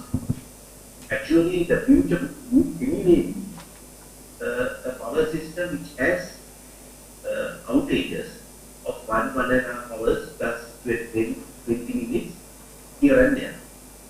This is the future of the power system. So if we are to see such a power system, then of course, as Aksha said, we need to have storage and we need to have nanogrids and microgrids in these industries and households so that they can operate even without the grid. So two aspects of the problem that I answered. One is that solar being disconnected loses generation. So how to absorb generation while giving power? For that, we need to have the elaborated power system. Second, how that a person got solar system who got power within his house not to enjoy that when the grid is not. Answer is micro. So cable networks plus smart metering for the absorption of generation, microgrids for the solution of providing power for the people who have power within their houses. Those are the two solutions. Thank you. So we'll go for the next question on internet or the online. How the land requirement for large solar plant can be fulfilled? For 100 megawatt solar in Siambalandur needs 564 acres. For solar, few thousands, maybe megawatts, need thousands of lands. And as per demand increase yearly, what will be the land requirement for solar in 2050? Will the country like Sri Lanka have enough lands? I think this is Harsha's question. Actually, many people doubt, because being a small country, whether we can take this much solar. But one great thing about rooftop solar is we are utilizing an area already occupied by some other structure, always going waste. The rooftop was a unutilized space, so we can use that to a great extent. But leaving that aside, I have done calculation just to find out, just to deliver 16,000 gigawatt hours of energy, that is our annual demand, completely with solar. Just for the theoretical fun of it, I have calculated and found out we need only about 0.3% of our land, the total land area of the country, to be occupied with a single large power plant of capacity. I just don't remember, but only 0.3% of our land is sufficient to power the whole country. But don't be very complacent about this. We just can't find a 100-acre block in the country, a single location, because our land ownership issue is such a complex and very terrible mess. It is in a terrible mess. We just can't find suitable land in appropriate places. But nevertheless, in the land use plans we have seen, there's about 800,000 and 822,000 hectares of land which are of no agricultural use. So we simply will not have any problem with finding land if we have, if we take this matter single-handedly, and as a government, if we are really strong without giving in to the problems created by the regional politicians, we have land, we have no problem. But the reality is we have problems, more problems than land in this country. So we have very bitter experiences trying to develop even the Siamalando project. There were no people when we settled there in that site, and the next day the second visit, there are so many new farmers have come up and put up their huts because they want to take compensation. So first day there were no one, plain jungle. I myself did the first visit, and the second day, 3 months after, there are so many people in the area. So it is something we have to face. That is the reality. But on paper, we have 800,000, a fairly large percentage, about 20% I think of the total land area is of least agricultural importance. Thank you. The next question on here is, currently no storage batteries are available in the country for solar panels. Can CB or LECO help by importing and supplying? I think answer is obvious. Nobody would be able to support this, and also the whole country may not be able to support this. Actually, we are trying to set up a pledge store or a bonded warehouse to help the industry to recover from the present crisis, where we invite foreign suppliers to set up a local warehouse without payment of dollars immediately to operate a bonded warehouse in the country. Some leading leading solar panel manufacturers and inverter manufacturers have expressed their interest, but we have not yet got any battery manufacturer on board. But if we are successful, if we can convince the local state banks and the central bank for this arrangement, we might have a solution. Yeah, too early to comment. Yeah, I have one more question online. In the meanwhile, can I take one last question from the audience and then finish off with the online question? Yeah. Okay. Thank you for giving the opportunity. Actually, this is not a question, but I need to give some information regarding Dr. Narendra said that you cannot imagine uninterrupted power supply, uninterrupted supply without the financial stability of the utility. Actually, in 2012, there was an increase of tariff, and in 2014, there was a decrease of, let's say, about 25% of the electricity tariff. So, there is a huge subsidy also. 800,000 electricity accounts are having, let's say, 0 to 30 units they are consuming. So they are charged 2 rupees and cents 50. Then our CB's average selling cost is 16 and cents 60. So then if you take 0 to 90 consumers, right? So CB is selling at about six rupees.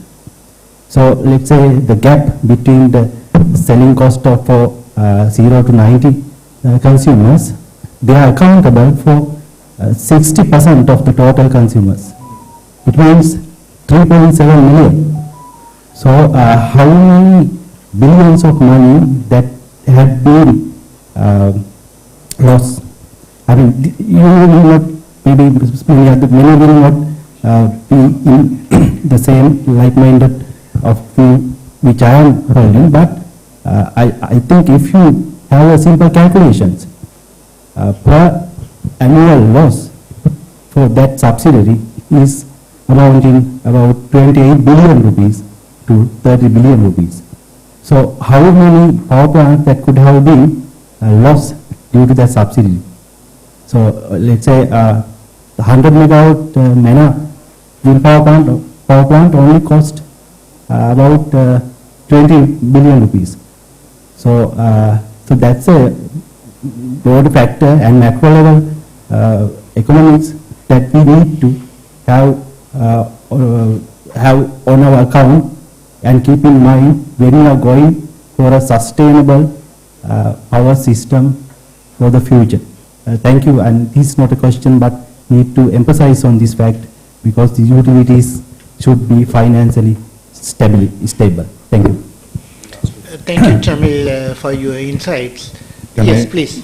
Yeah, the evening, our members told me that some time back, this Tesla company, Musk, those people wanted to come and set up a battery manufacturing plant in Sri Lanka. But somehow our government did not give them the okay or the land required to do that, and they had to go for some other country to do that. I would like to know whether that is true. Other thing is, I heard that in some countries even trains are run on solar power. I would like to know whether that's true, that the usage of solar power has gone to that extent. The first question, I am not aware of Tesla company making such a venture, but the good news is we have a Sri Lankan entrepreneur based in UK having his own company. He's trying to set up a manufacturing plant in the country to manufacture the flow batteries and the lithium and phosphate batteries. Already part of that operation is happening on the positive side, but they also face severe problems with the current situation.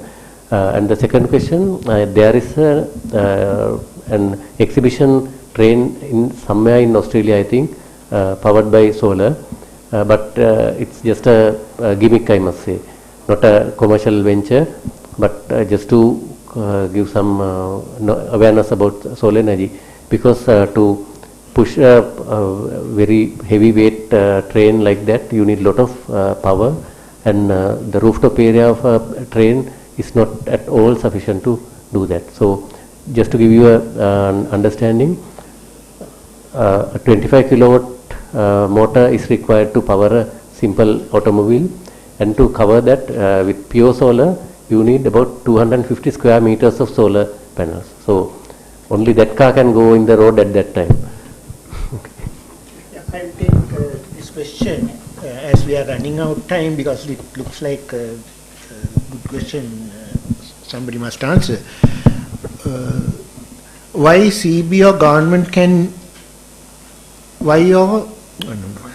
CB or government can, I don't know, it is cannot, no?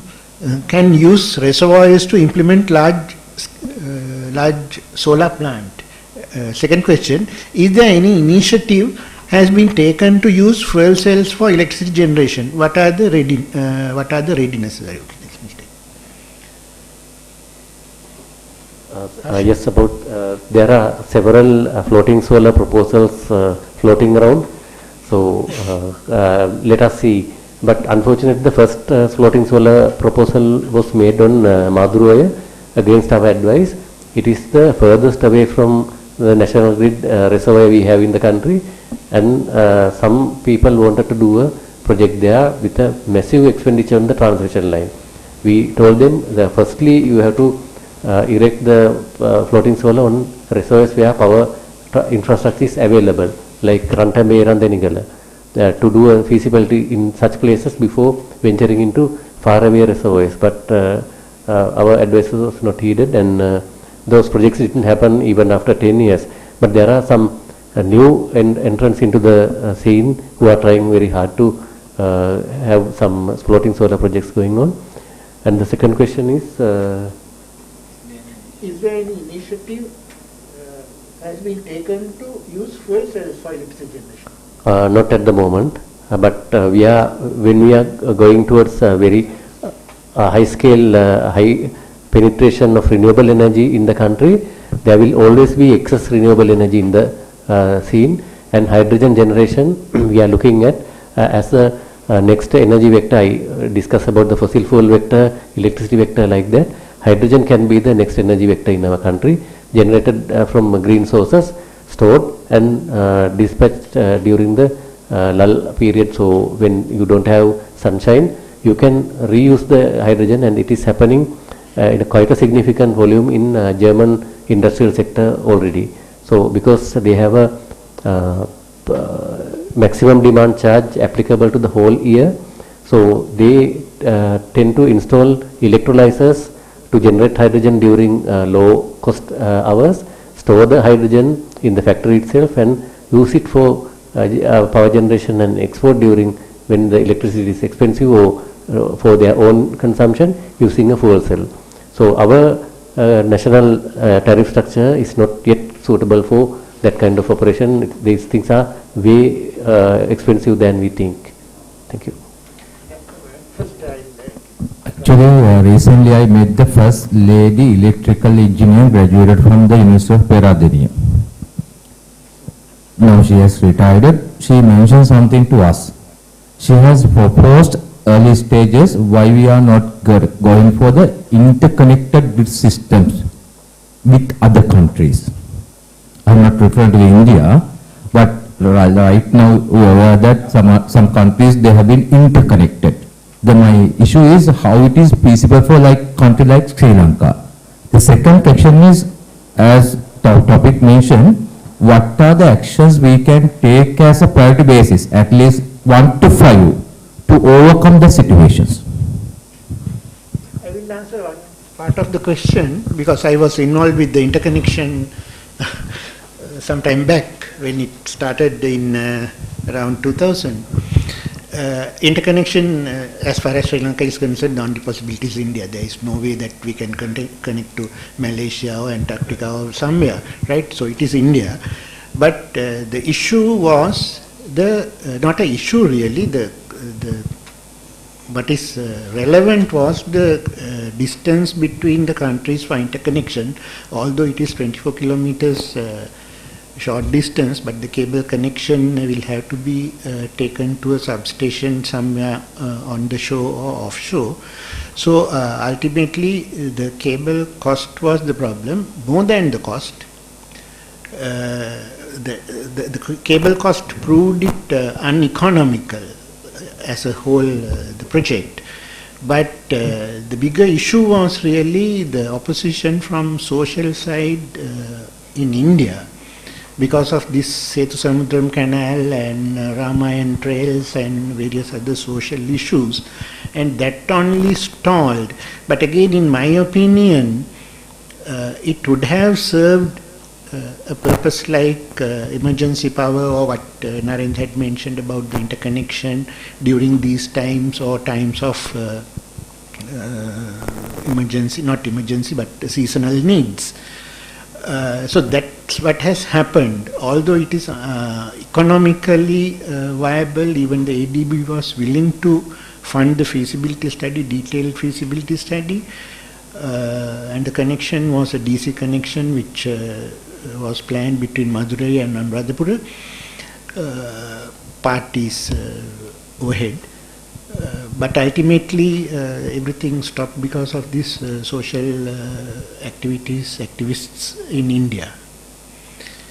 The second part. So what are the actions we can take as a remedial action to overcome the situation? So that is what we can start the discussion. I think there are some moves to start that. But again, those social issues are more prevalent nowadays, right? So shall we go to the other question? Now, about what Engineer Chamil Edirimani stated, actually CEB also has a Samurdhi kind of a program. It is not communicated to the people of Sri Lanka, because everyone says CEB is running at a loss. So this factor should be communicated to the people of Sri Lanka, that CEB now, say what I think about more than 3 million people get power at a very low cost. So that is one reason why CEB is running at a loss. So this has to be communicated, that like some of the program, CEB is providing electricity at a subsidized rate. That is one area, one issue that is not being tackled by CB, I think. Then the other one is looking into the future. What could be the solution to bridge this gap between the maximum capacity and the present capacity available? Is it renewable energy, solar, wind power, or LNG? Looking into the future, what would be the solution? Jamil, you should be able to answer the question, because I am now no longer in CB, so 6 years later the things are much different in CB. Jamil, could you help us out? Yes, sir. So I think CB is having a long-term generation expansion plan. As per my knowledge, now it is in the drafting stage, and it should be submitted to PUCSL in the month of May. So in that plan, there are, because we have policy like 70% energy from renewable sources. So there will be at a cumulative megawatts of solar, it's about 4,000 megawatts. 4,000 megawatts of solar should be added to cater that energy policy. And then 1,500 megawatts of wind should be absorbed. So for that, what is the roadmap? But CB will prepare a plan. So the gap anyway it should be provided by renewable energy sources as per the government policy. So no other power plants can be, even LNG. How can an LNG plant comes with this 70% of renewable energy policy? So we are facing, I think CB is facing a lot of, we have to plan, and then we have to maintain the least cost, and as well as we need to maintain an uninterrupted power supply. And also this pumped storage power plant is also viable, as far as I know from the sources, because I am not an planning engineer. So it will also come before 2030. It should come. I think it is also in the plan. So that is what I know. Thank you. The other issue will be now you are planning or starting to build gas-fired power plants, LNG, but now gas is also being not available because of the Ukrainian issues and the Middle East gas. I don't know whether it will go to Europe or come here. So these are the security matters which Naren had mentioned. It is long-term security of the fuel supply as well, not only the whole supply chain has to be secured. Yeah, yes, sir. I will take 1 minute to do some fairness to implementation of the power plants. From 2015 to 2022, there are many renewable power plants have been added. Mini hydro power plants, it's about 120 megawatts from 2015 to 2022. Solar power plants, it's about 100 megawatts of large scale solar, and plus about 200 megawatts of rooftop, and also 120 megawatts of wind power plants. So no other power plants have been added except broadband power plants, which Dr. Kamal Laksari was the project director, and then Umawi is also in the queue. So I think we have done exceptionally well compared to other power plants which CB has bought renewable power plants. I think, but the more concerned are the large scale power plants which will cater the base load. So that is the issue here. Thank you. So what you are saying is the government policy is misplaced. Is that what you are saying? Excuse me, I want to make a small comment. You know, this pricing is a bit of a funny thing. I don't know what the rationale is. Normally in telecommunication, you say the higher users are paying less. The smallest man pays the highest. The person who put the 50 rupee, 100 rupee reload and use, they pay for a minute so much. But in my case, I hardly pay anything for a minute. So but in the case of electricity, only the lower users are given at no cost. When the electricity bill, now as he said, a large number of people, there is no payment at all. It's completely free, because when you use 10 to 20 units, your bill is only about 100 rupees or something. And to prepare a bill, process it and send to the customer, it costs about 200 rupees, I suppose. So the CEB is a negative collection. I do not know why CEB is doing this, because for anything, whether it is dal or bread or anything, rice, the richer person or the lower person pay the same amount.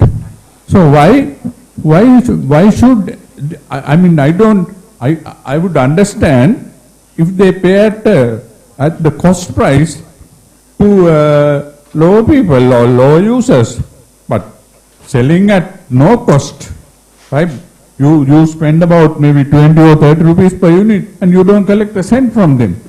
So I would propose that you could suggest to CEB to have a uniform, at least charge the cost price per unit from anyone.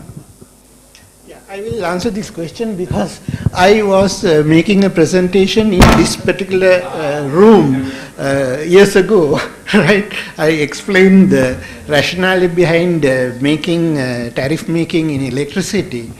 Now, I don't know, I'm going to repeat that talk again, I'm sure not, but I will briefly explain. Electricity pricing is unlike any other commodity. It is not a commodity per se, it is some kind of a non-commodity, I must say, right? So that in the law, in Sri Lanka Electricity Act, it says the prices should be cost reflective, right? But again, in the same act, it says cross subsidies are permitted, right?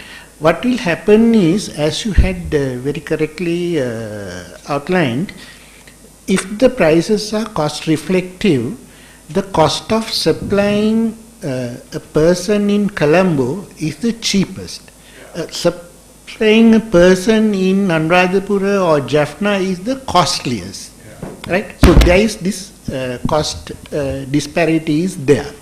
So that is why the Electricity Act and all over the world, especially in the developing countries, this cross subsidization is permitted because as a social measure, so that all these deprived people who are using less electricity, naturally they are low income people, so that they are subsidized. In the meanwhile, that subsidy is cross-subsidized with higher consuming people. But here that is happening to an extent, but it is not fully recoverable from the cross-subsidy. So there is a external subsidy element also should be coming from the government.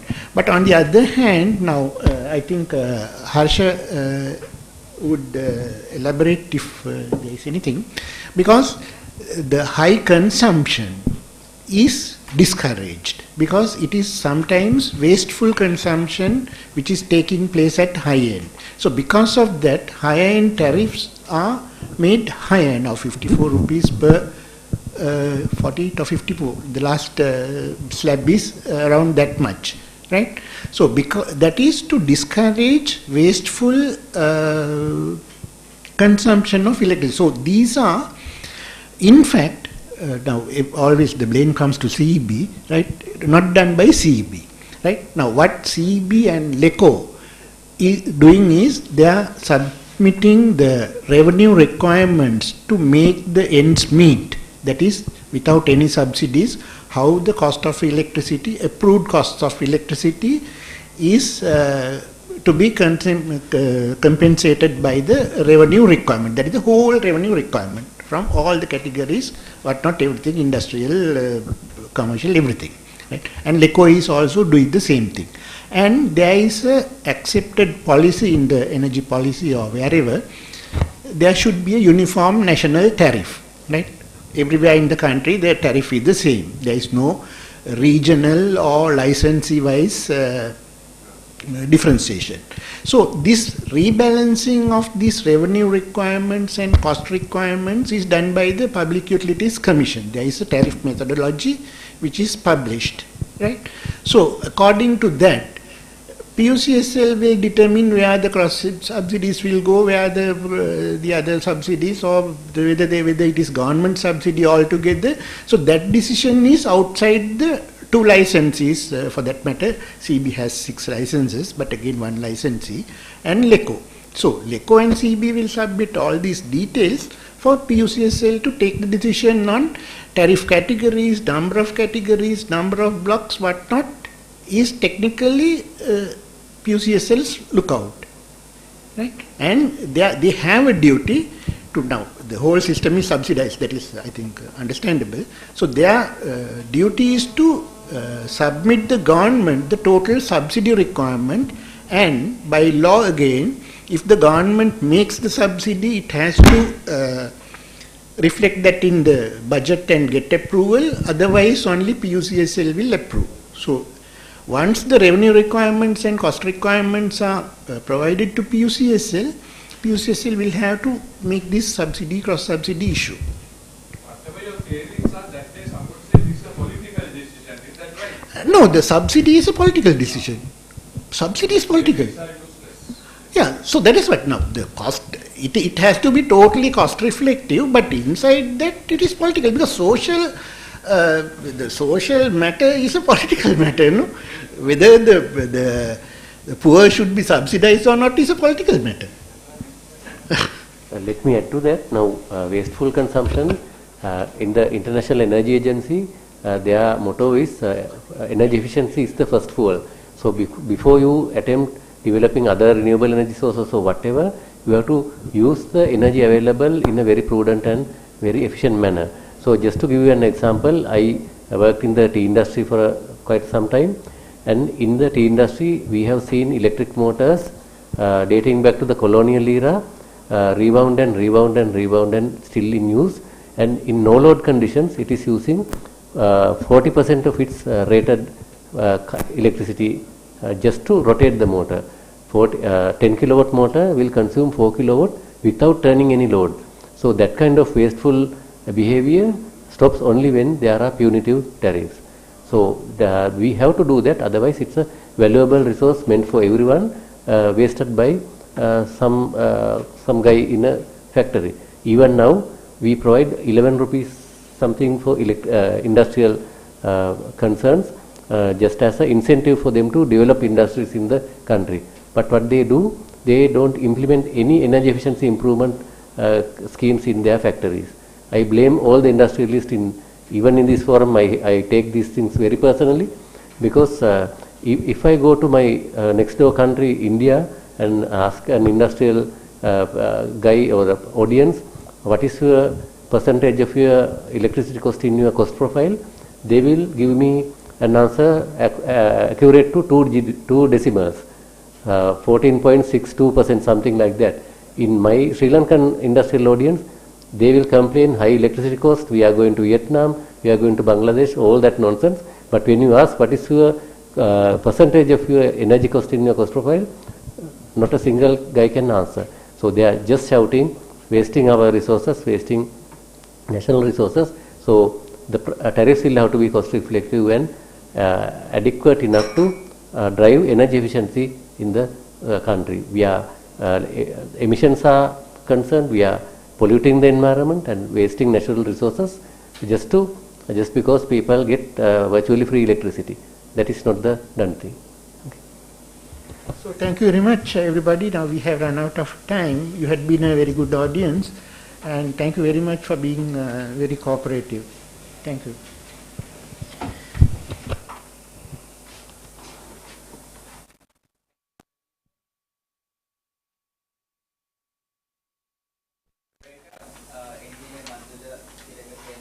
And our two panelists, Dr. Narendra D. Silva and Engineer Harsha Vikramasinghe, and educating us and solving a lot of problems which came across through the audience as well as online.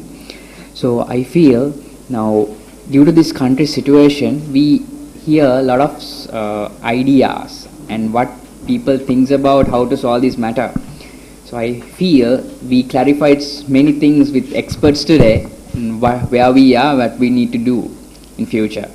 So again, thanks to OPA Sri Lanka Seminar Workshop Committee and IESL and whoever participated. Right, let me call upon our President at OPA and Chairman Seminar Committee, as well as the General Secretary, to hand over the token of appreciation to our panelists and moderators.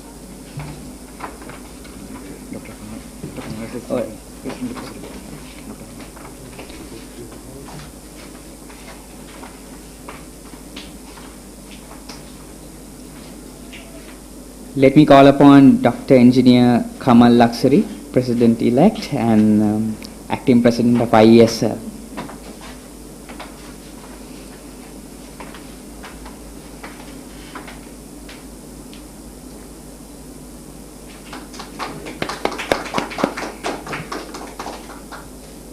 Engineer Harsha Vikramasinghe.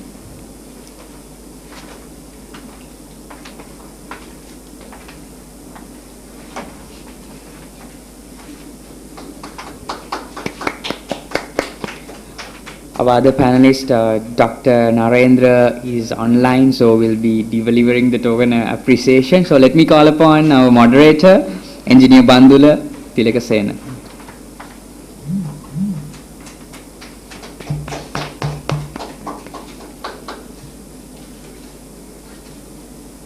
Thank you. Let me call upon Engineer Kosala also to get the token of appreciation, and Chairman of Electrical and Sectional Committee of IESL.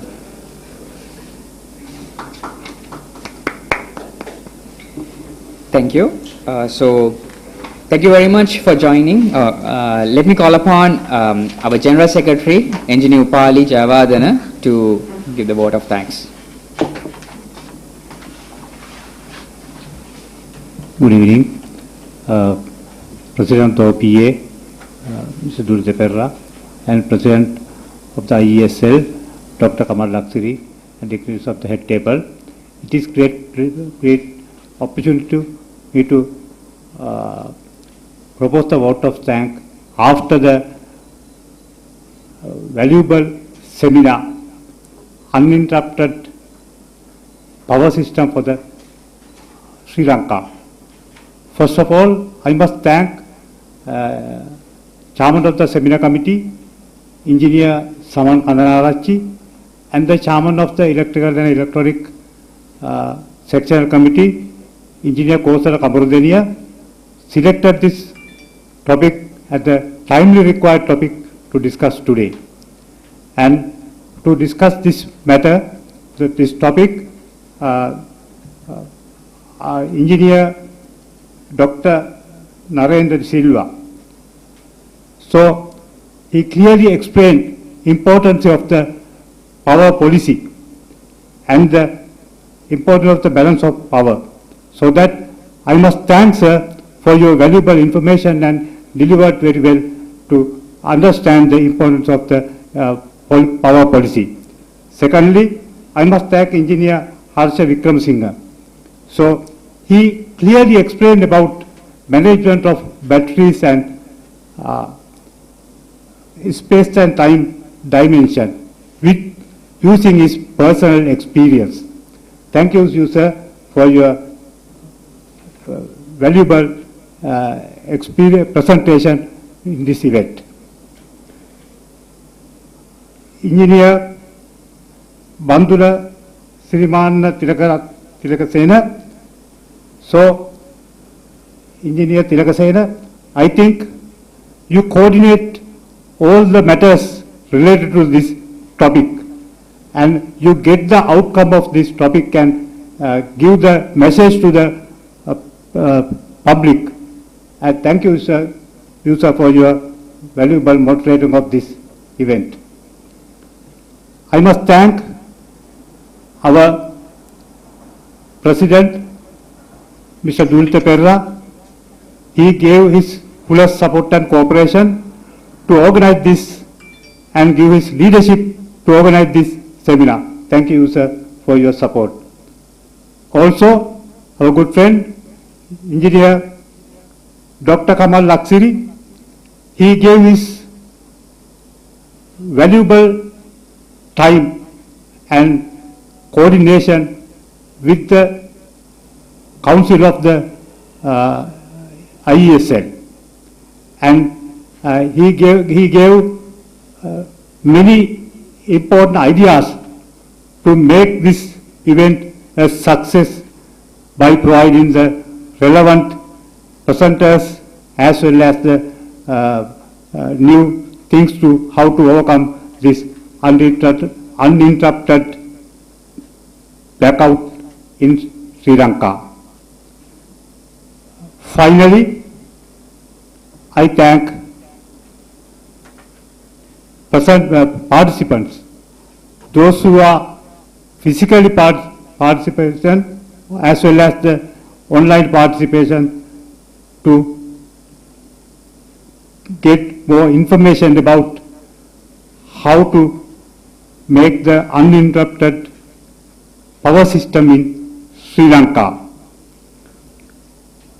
I must thank Central Director and staff for their support to success this seminar. But last but not least, I must thank Kampia, Dr. Ruan Sakogama, who is clearly conducted this meeting a success. Thank you very much all. Thank you very much.